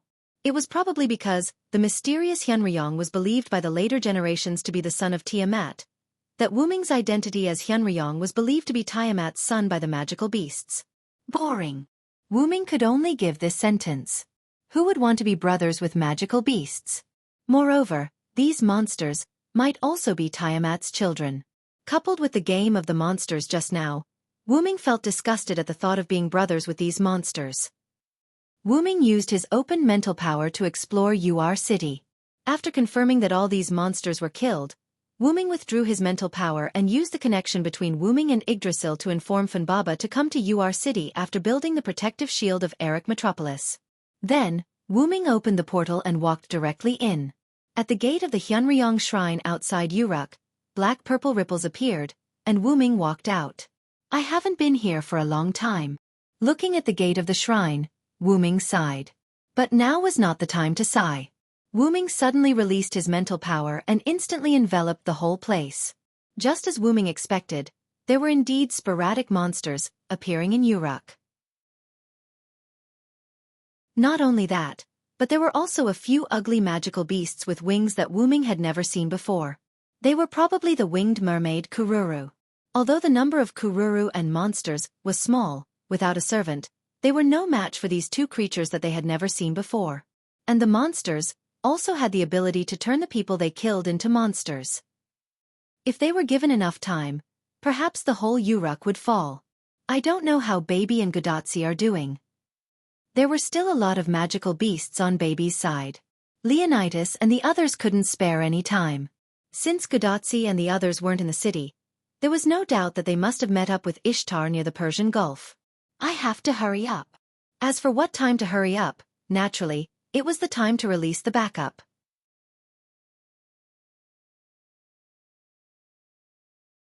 Chapter 995. Wu-Ming retracted his mental strength and walked straight into the temple without a door. He came to the Hyunryong statue. The Hyunryong temple was indeed abandoned. This was an undeniable fact. However, when Wu-Ming returned to the Uruk last time, he did something to the temple just in case. Wu-Ming's spiritual base left a barrier in the temple statue that was comparable to a precious artifact. No, it should be called a precious artifact barrier in the god's generation. Wu-Ming floated up and pressed one hand on the head of the Hyunryong statue while chanting. The gods will eventually retreat, and the mythological era will inevitably come to an end. An ethereal voice that contained magic came from Wu-Ming's mouth. Along with these words that were filled with magic, the Hyunryong statue emitted light like a piece of shining jade. Those who have been enlightened need not be guided. Only the protection of the end, like a firefly burning. The light of the unpolished jade turned into specks of fireflies and dispersed into the air. My God, restore, bless the world with this body. In an instant, the Hyunryong statue was completely shattered. The shattered statue turned into specks of light, and along with the powerful magic that was released when it was shattered, they dispersed in all directions. They passed through the temple's walls and floated into the air. If someone took a closer look, they would realize that these specks of light that contained a powerful magic that passed through the temple floated above the Uruk. This was indeed the case. In the next second, a light film suddenly appeared above the Uruk and enveloped the entire Uruk in the form of a protective shield. The moment the Uruk was enveloped by the light film, a large number of specks of light scattered everywhere in the Uruk like phosphor powder. The monsters and Kururu in the light film all exploded and died the moment they came into contact with the phosphor powder. However, the humans were not affected at all. Roar! A dragon's roar came from the sky, and the shadow of a huge dragon appeared on the light film. It was Wu-Ming's dragon-shaped shadow. It's Hyunryong-sama? Hyunryong-sama has blessed us. Hyunryong-sama? Thank you, Hyunryong-sama. For a moment, the Uruk citizens knelt on the ground and prayed to the shadow on the light film in the sky. In the central tower of the Uruk, Gilgamesh, who saw this scene, was relieved. Well done. As expected of you, Hyunryong, Gilgamesh praised Wu-Ming without hesitation. As for Wu-Ming's seat, he used a teleport portal next to King's seat. However, Wu-Ming did not have the slightest bit of pride. Instead, he shook his head. I prepared it just in case. I hope that I will never have to use it. After all, if he did not use it, it meant that the Uruk was fine. If he used it, it meant that the Uruk was threatened. Wu-Ming hoped that the latter would not come. However, things did not go as he wished. Wu-Ming had no choice but to use the noble phantasm. At that moment, Gilgamesh no longer commented on this matter. Instead, he changed the topic. What do you think about the awakened Tiamat? He put aside the clay tablet in his hand. There was no need to deal with government affairs now. Then, Gilgamesh pointed to the seat on the left and motioned for Wu-Ming to sit down. I have a trump card to deal with Tiamat, but I still need some time, Wu-Ming sat down and said. The northern wall is still under attack from the demonic beasts. General Leonidas and the military counselor can't get away for a while. Otherwise, it would be best to let the military counselor stall for time. Zhuge Kongming was famous for his defense. It would be foolproof to let him make a plan to stall for time. However, Chaldea is also a good candidate. You can discuss with them. This king can only be used to command the soldiers to repair Nabistin's tooth. Gilgamesh, who had sealed most of his noble phantasms when he became the Sage King, did not have much combat power. The strength of the old Gilgamesh and the young Gilgamesh were worlds apart. However, in terms of non-combat, Gilgamesh did a good job. For example, he created Nabistin's tooth. Because of Zhuge Kongming, the incomplete Nabistin's tooth was successfully developed 3 months ago. It was installed in the southwest of Uruk as a defensive device. However, what was interesting was that Nabistin's tooth was basically useless. The monsters rode on the winged Kururu and easily crossed Nabistin's tooth. Although Ishtar and Gadotsi were there to stop them, some of them still arrived in Uruk alone. If Wu-Ming did not use the one-time noble phantasm sealed in the Hyunryong statue to protect the Uruk, Gilgamesh would have to deal with those demonic beasts himself. Speaking of which, what are those monsters? Their bodies are made of God's clay. Gilgamesh's pupils shrank when he heard Wu-Ming's words. Obviously, Gilgamesh had no idea what they were. Roman from Chaldea should know what they are, but the people from Chaldea and Ishtar are fighting the monsters and the Kururu in the southwest Persian Gulf. Even Merlin is there. However, this king doesn't have the means to contact them, so he can't contact them at the moment. Gilgamesh had another layer of meaning. He did not know much about the current situation, so he could not say much. However, Tiamat's awakening is beyond this king's expectation. Gilgamesh used his clairvoyance to see the future, but Gilgamesh saw those things in his dreams. After he sealed those things on the destiny tablet, Gilgamesh forgot what he saw. This was normal for humans. When a person woke up, he could only remember the dream for a short time. Once he was completely awake, the dream would be forgotten. The most reliable way was to record it on the spot. However, since he recorded it on the destiny tablet when he was half awake, it was reasonable for Gilgamesh to forget where the tablet was. Due to the tense situation, the tablet was not found at all. However, it did not matter if it was not found. After all, the enemy now was Tiamat. The Holy Grail is not with Gorgon either. It is most likely with Kingu or Tiamat. Wuming did not see any trace of the Holy Grail when he killed Gorgon. In addition, Kingu easily abandoned Gorgon. It was obvious that the Holy Grail was not with Gorgon. Kingu? Ha ha, you mean the imposter who is using Enkidu's body? That is a logical name. The reason Gilgamesh laughed was simple. Gilgamesh obviously did not think that the person was Tiamat's son, Kingu.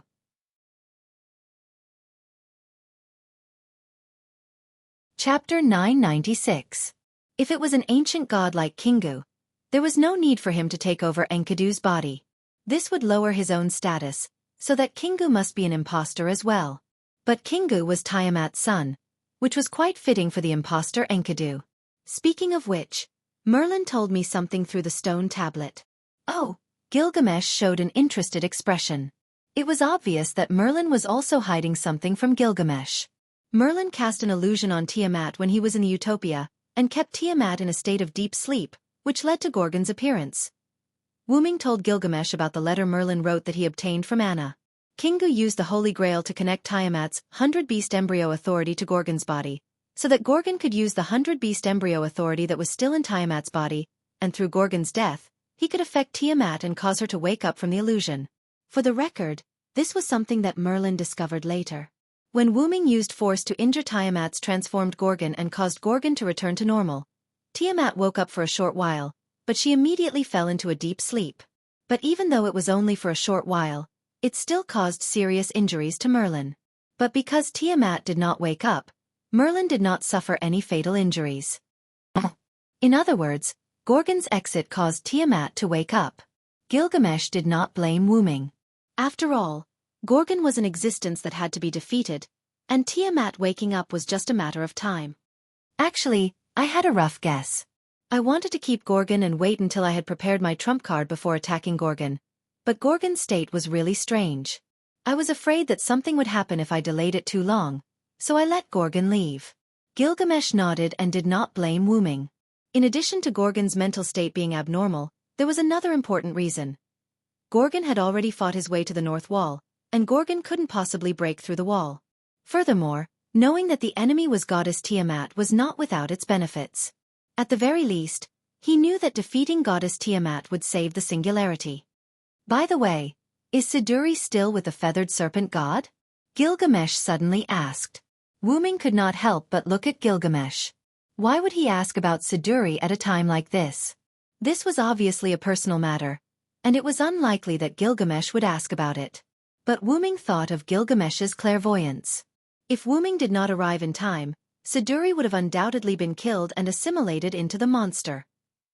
Wuming happened to see the monster being born from the body of the killed villager when he arrived, and he had to admit that it was quite disgusting, both psychologically and physically.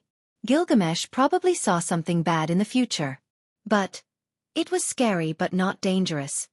Wuming smiled faintly. With Wuming, an existence that did not belong to this world, any fate that was linked to Wuming would deviate from its fixed path. That was certain. Although his expression did not change, Gilgamesh clearly sighed in relief.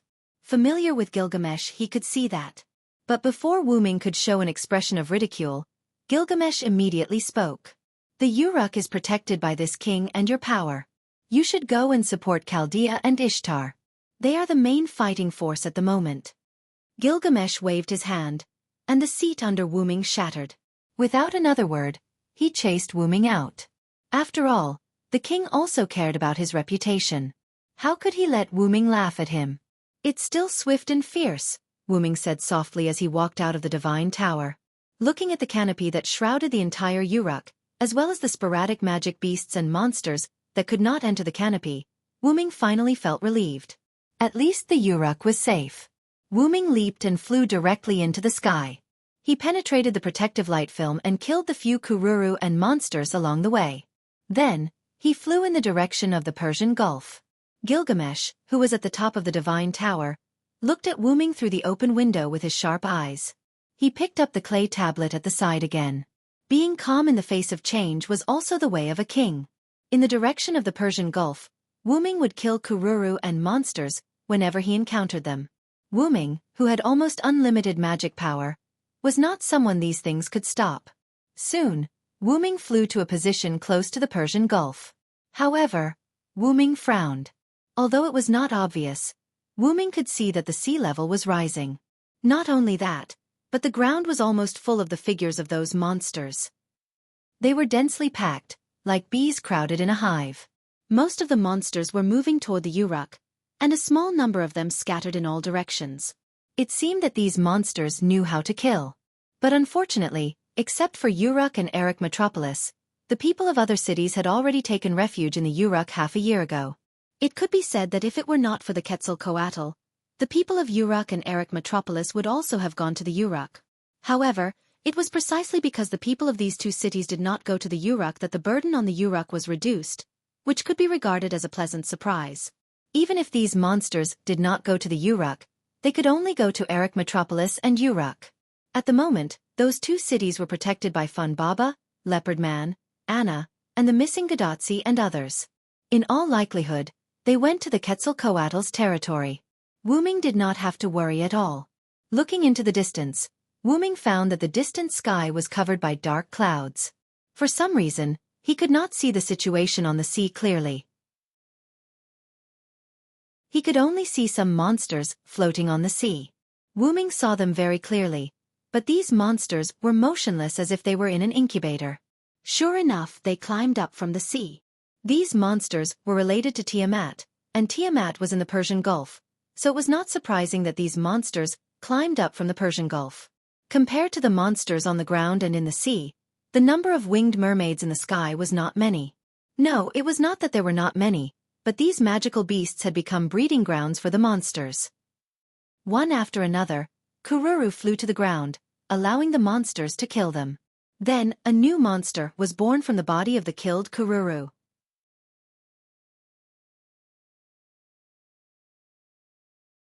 Chapter 997. Perhaps it was because they had absorbed kururu. These monsters were taller than the other monsters that came ashore from the sea. Their bodies were bigger too. Their originally shriveled and weak bodies had become slightly bulkier. They looked a little stronger. However, Wu Ming wasn't here to see the demons and monsters. No matter how powerful these monsters were, as long as the final enemy, Tiamat, was defeated, these things would naturally fall apart without a fight. Wu Ming was there to discuss with Gadotsi and the others. Let's go to Erech Metropolis and Ur City.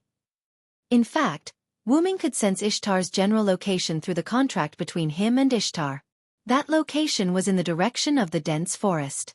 Moreover, Wu Ming did not see Gadotsi all the way from Uruk.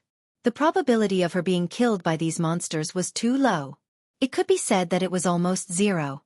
Putting Matthew aside, Quizzard and Ishtar, the two Venus goddesses, were also there. Moreover, the first Hassan might be hiding in the dark to follow Gadotsi and the others. In short, Gadotsi would definitely be fine.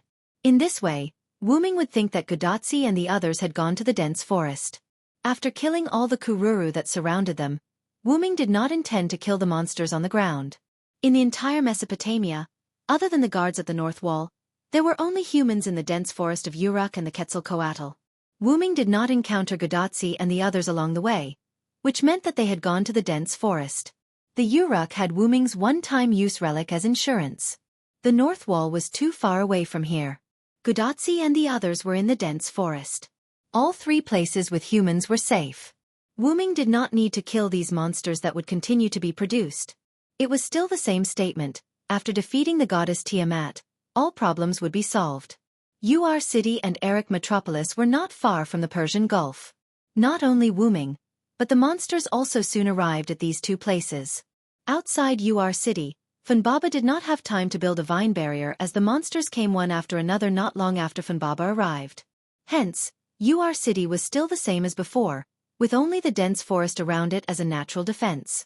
However, the dense forest was a natural hiding place for these monsters. It could be said that the dense forest did not help. However, it was fortunate that Finbabar was not fighting alone. A figure was flying in the sky. Several flashes of light flashed from the huge bow-shaped weapon of the figure from time to time.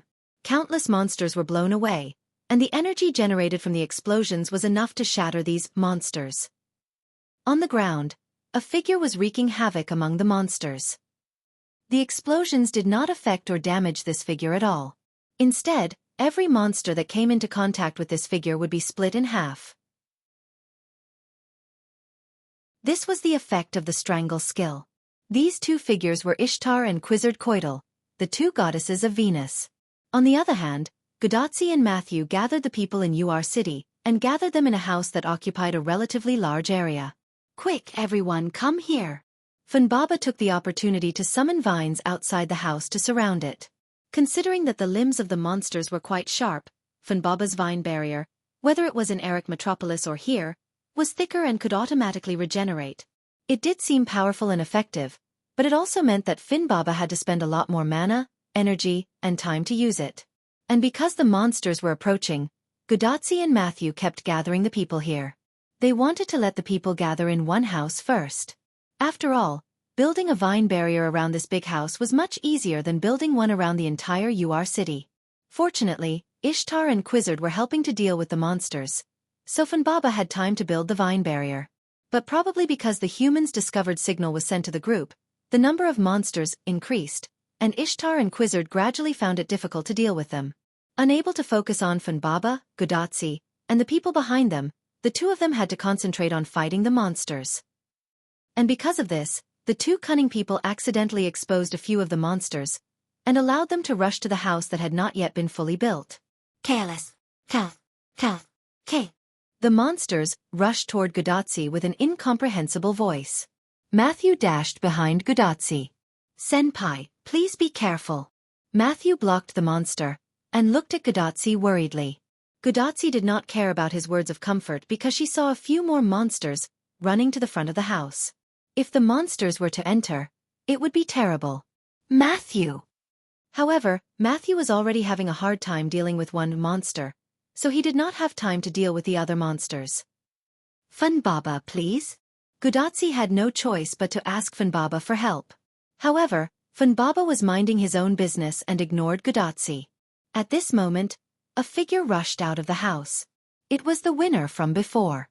Ah! He held a wooden stick in his hand and rushed to the monster, under the surprised gazes of the other residents. It seemed that he wanted to stop it, even if the price was death. "Be careful!" Gudatsi could not help but shout. However, in the next second, the wooden stick of the winner was cut off by the monster, and its blade-like forelimbs slashed across the winner. However, under the shocked expressions of everyone, including Ishtar and Quizzard, the monster turned its head in puzzlement.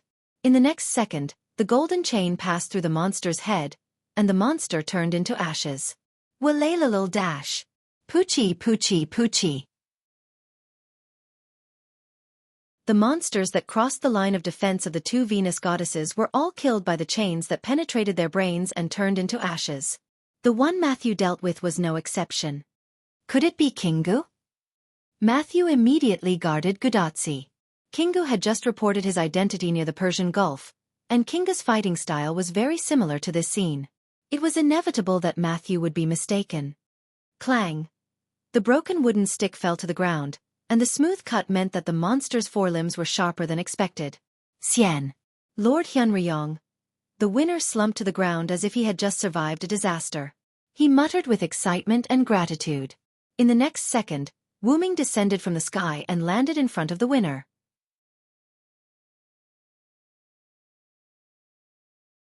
Chapter 998. That's right, the attack just now wasn't Kingu, but Wuming's. Seeing Wuming's arrival, Ishtar and Quizzard were relieved and no longer paid attention to them. Instead, they focused on dealing with the monsters.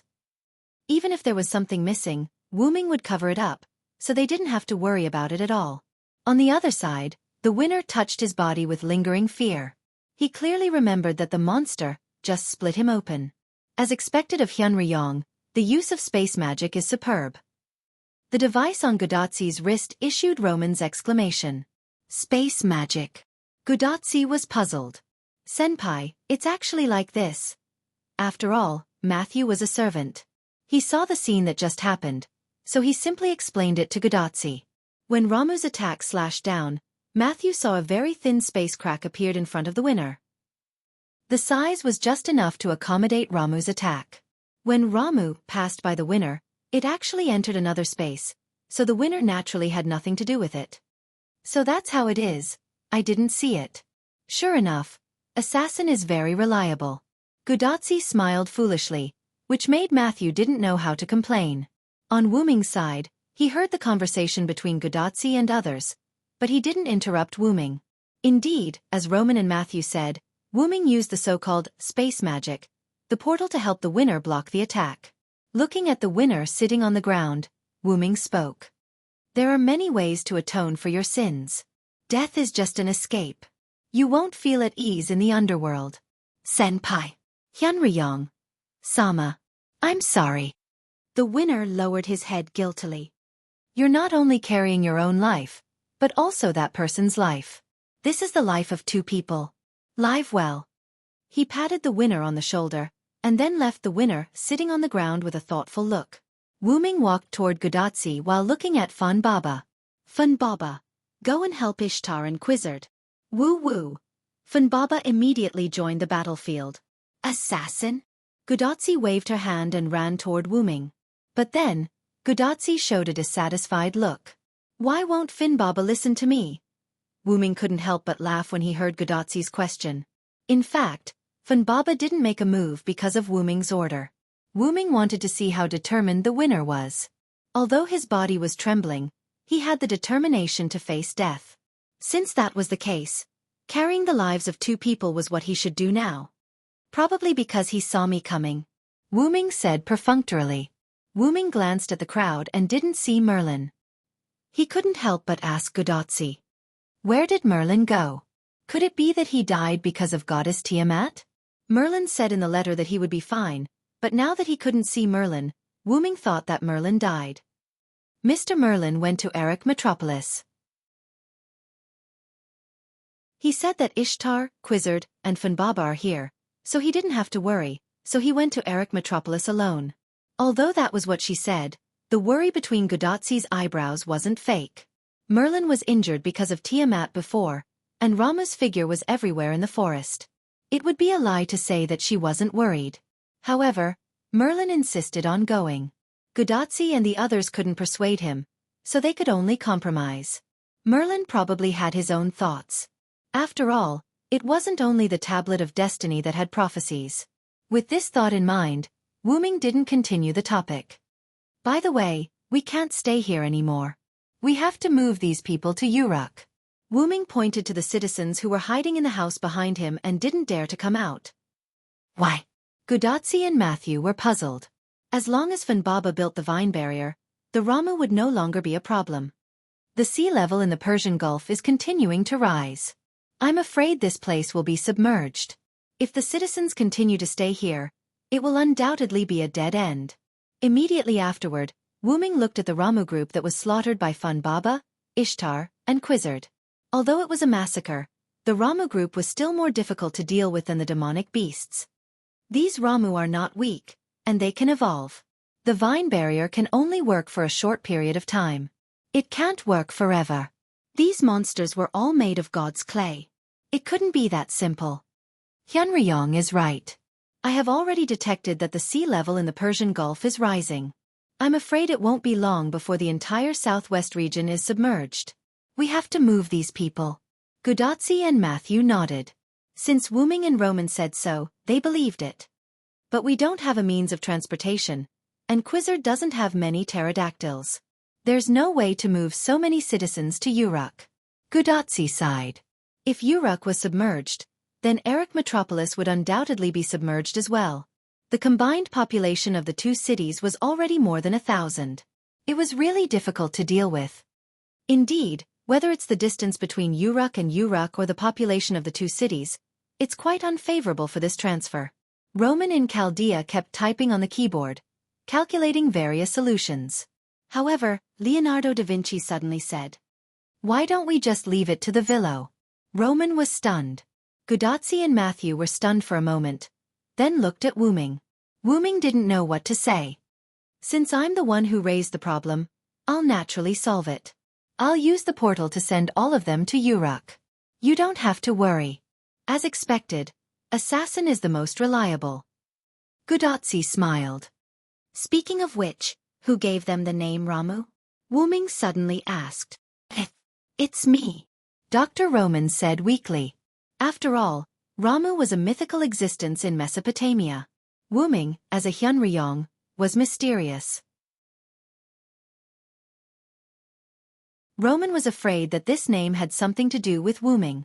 However, because in this singularity, only the demon beast Ramu did not appear in the 11 sons of Tiamat, Roman arbitrarily named these monsters Ramu. Don't be nervous, I'm just asking. Although it was just asking, Wuming was still quite concerned. In other words, it was impossible not to be concerned.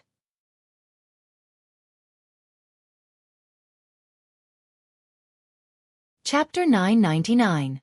Back then, Wuming was called Ramu by Wuming. No matter how stupid he was, he should know that Hyunryong's identity had most likely become one of the 11 sons of Tiamat, which meant that Wuming was also considered Ramu, and these monsters were also called Ramu. It had to be said that having the same name as those monsters made Wuming feel quite disgusted. However, this was just a code name. After all, Wuming was not Ramu. It was just a myth that was tampered with by later generations. In addition, Wuming gave all the divinity that belonged to Hyunryong to Ereshkigal. So, Hyunryong identity could be said to be half-crippled. Therefore, Wuming shook his head and stopped thinking about these things. It's always convenient to have a code name. By the way, did you meet Kingu? Do you know where it is now? Just now, the fake Enkidu who claimed to be Kingu ambushed us when we rushed to the Persian Gulf to support Miss Ishtar. However, Miss Quizzard took advantage of the abnormality and defeated the other party. After that, we rushed over because we were worried about the situation in the jungle. In other words, they did not know. However, Wuming speculated that Kingu was most likely still in the Persian Gulf. With the abnormality and injury, as well as the appearance of Tiamat, it was impossible for Kingu to go anywhere else. Then, Wuming spoke to Roman in Chaldea. Roman, send me all the information about the enemy at this singularity. Wuming reached out and tapped on the communicator on Gudatsi's wrist. Although it was a request, when Wuming touched the communicator, Chaldea's data was lost. Hey. Roman's panicked voice was heard. Roman was shocked. Wuming used an unknown method to hack into Chaldea through Gudatsi's terminal and directly copied the information about the 7th singularity from Chaldea's database. What kind of magic can do this? Roman sighed gloomily. There was probably such magic, but Wuming did not know how to do it. Wuming actually asked Collis to help him obtain information about Chaldea. After all, to Collis, Chaldea's firewall system was extremely old-fashioned, and it was not a problem to hack into it. Collis was indeed busy preparing Wuming's trump card, but that did not mean that Collis was completely useless. Otherwise, Collis would not have come to this singularity with Wuming. I'll open a portal between Uruk and Erech Metropolis to Uruk. I'll leave the task of guiding the citizens to you. We'll meet again in Uruk. After Wuming finished speaking, he leaped into the sky and released his magic power, disappearing in the blink of an eye. After Wuming left, a black-purple ripple appeared in front of Matthew and Gudatsi. This was probably the portal that connected to Uruk. Perhaps, such a portal had also appeared in Erech Metropolis. Senior, is Senior Villo okay? Matthew was a little worried. However, it was not Gudatsi who answered Matthew. Don't worry. He's a god that even I have a new level of respect for. Besides, he's just going to investigate. He won't directly attack Tiamat. Nothing will happen. The Quetzalcoatl, who ran to Matthew's side, comforted Matthew. Then she whistled, and a huge gray pterosaur flew in front of Quizzard. You guys go to Eric Metropolis to help guide the citizens. Leave this to me. Quizzard, who was listening to everyone's conversation, asked Funbaba and Ishtar to temporarily block Ramu while she sent Godotzi and the others to transport. Please. Quizzard. Please, Miss Quizzard. Godotzi and Matthew asked one by one. Yes, leave it to me. Then, let's meet in Uruk. The Quetzalcoatl waved at Godotzi and Matthew as if it was an order. The Quetzalcoatl under them suddenly spread its wings and flew toward Eric Metropolis. Then, Quizzard arranged for the citizens of Uruk to enter the portal one by one. Whether it was for survival or for Quizzard's dignity, they had to enter the portal. Because of this, in just a short period of time, the citizens of UR City had all entered the teleportation portal. Quizzard! Come and help! At this time, Ishtar's exasperated voice was heard. The Ramu could no longer hold them back. Even if Funbaba kept summoning vines to intercept, they still could not stop the Ramu's numbers. Rats could indeed bite an elephant to death, especially one that did not fight. Funbaba and Ishtar were such elephants at this moment. Ishtar had to cherish her magic, so she could only kill the Ramu bit by bit. The task of stopping the Ramu was actually handed over to Funbaba.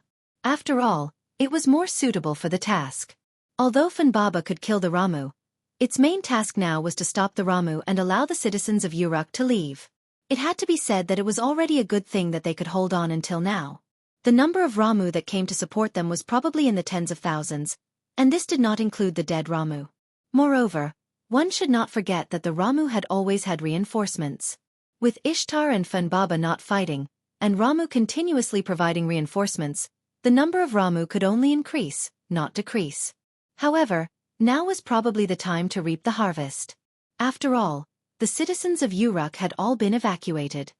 Ishtar, you can go all out now. Funbaba too. The feathered serpent goddess waved at the human and beast in the sky and on the ground. Then, Quizzard whistled again.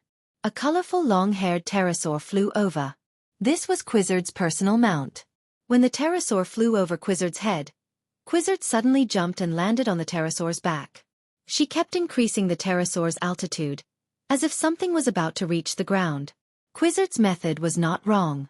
Something was about to reach the ground, and that was the anger that Ishtar and Funbaba had been holding in for so long. Woo woo woo! Accompanied by Funbaba's cry, an earthquake-like tremor spread from Funbaba's feet to the surroundings. The Ramu were all shaken to the ground, and even the buildings in Uruk began to collapse and crack. However, this was just the appetizer. Quizzard, who was flying in the sky, had an exceptionally good vision. In her eyes, almost all the Ramu were instantly pierced by the mutated vegetation around them.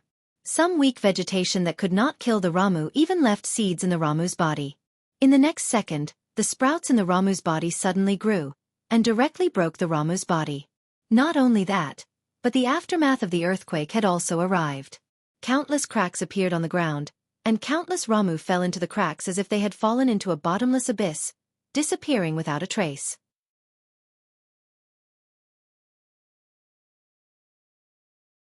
Chapter 1000.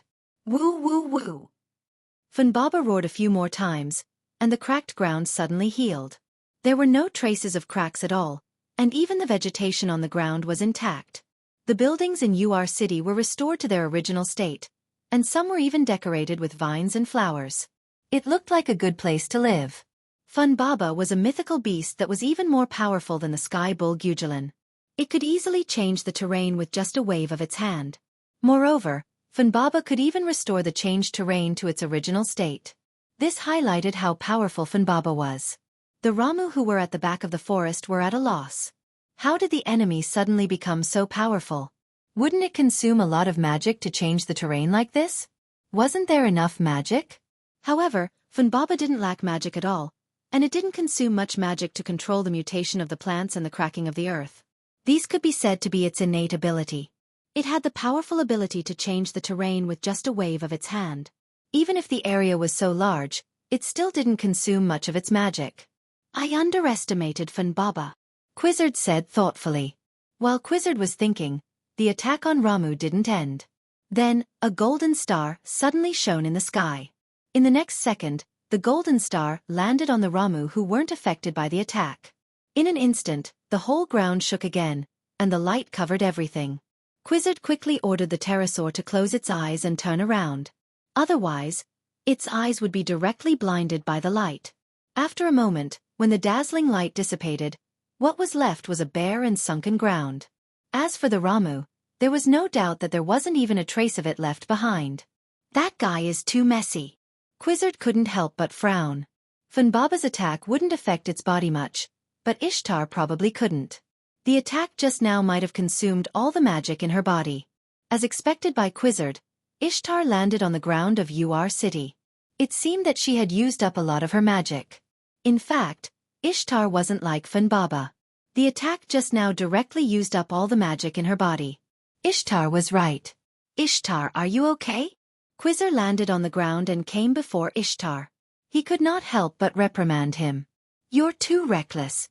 Hyunryong can't replenish your magic now. Hehe. I accidentally used too much magic. Ishtar laughed. She was obviously acting dumb. However, Ishtar had Wuming's support after all. Even if Wuming's 3 magic crystals were used up and he couldn't replenish Ishtar's magic quickly, with a contract between Ishtar and Wuming, Ishtar could recover quickly. Moreover, don't forget who Ishtar was. She was the extremely capricious mistress of the heavens. Even if releasing such a terrifying attack would lead to insufficient magic, according to Ishtar's character, she had to release it. Ishtar wanted to release the resentment that she had been holding in for a long time. If she were to be timid because of the lack of magic, it would not be like Ishtar. Quizzard also understood Ishtar's temper. In addition, Ishtar and Wuming's contract could indeed help Ishtar recover her magic quickly.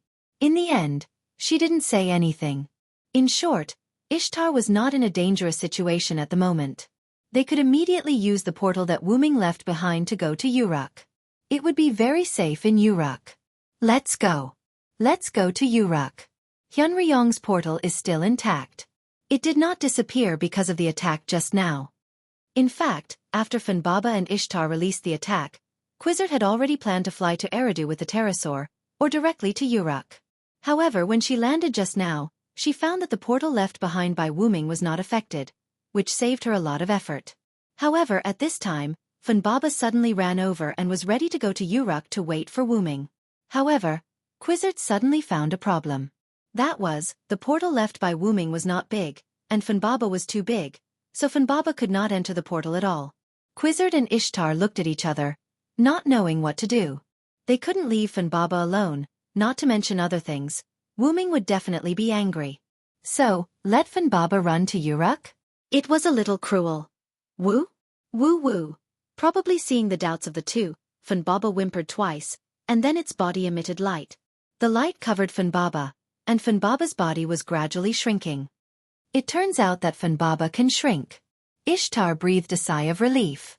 However, when Funbaba shrank, Quizzard and Ishtar, who saw the scene in front of them, were not calm. In front of them, a young girl with green eyes and long green hair appeared. On Wuming's side, on the way to the Persian Gulf, Wuming digested the information he got from Chaldea. Wuming really didn't know much about Tiamat, and this was the main reason why Wuming needed information. After confirming that Ur City and Eric Metropolis were safe, Wuming also had time to go to the Persian Gulf to find out what Wuming was most worried about: the relationship between Tiamat and the root black mud. Wuming looked down, and what he saw was black seawater, which was full of the root black mud Zora. This completely proved that Tiamat had the root black mud, and there was no need to investigate further. However, Wuming still had to go and find other information. Moreover, Wuming still had to find Kingu. After all, the Holy Grail that Wuming asked Kingu to keep on his behalf was still missing. There was still a person in it, and he had to find it as soon as possible. As for whether Kingu would give it to him, that was another matter. I don't know how Tachika and the others are doing. One had to know that the area below Wu Ming was supposed to be land, but it had turned into an ocean. There was no doubt that the sea level was rising. It was just that the rate of sea level rise is a bit faster than I expected. After all, even if the sea changed into mulberry fields, there was still a process. Who would have thought that after a while, the land near the Persian Gulf would be submerged? Wu Ming shook his head and stopped thinking about these things. He raised his arm. Xiaofan, can you try to find Kingu's location? Not to mention that it was Enkidu's body.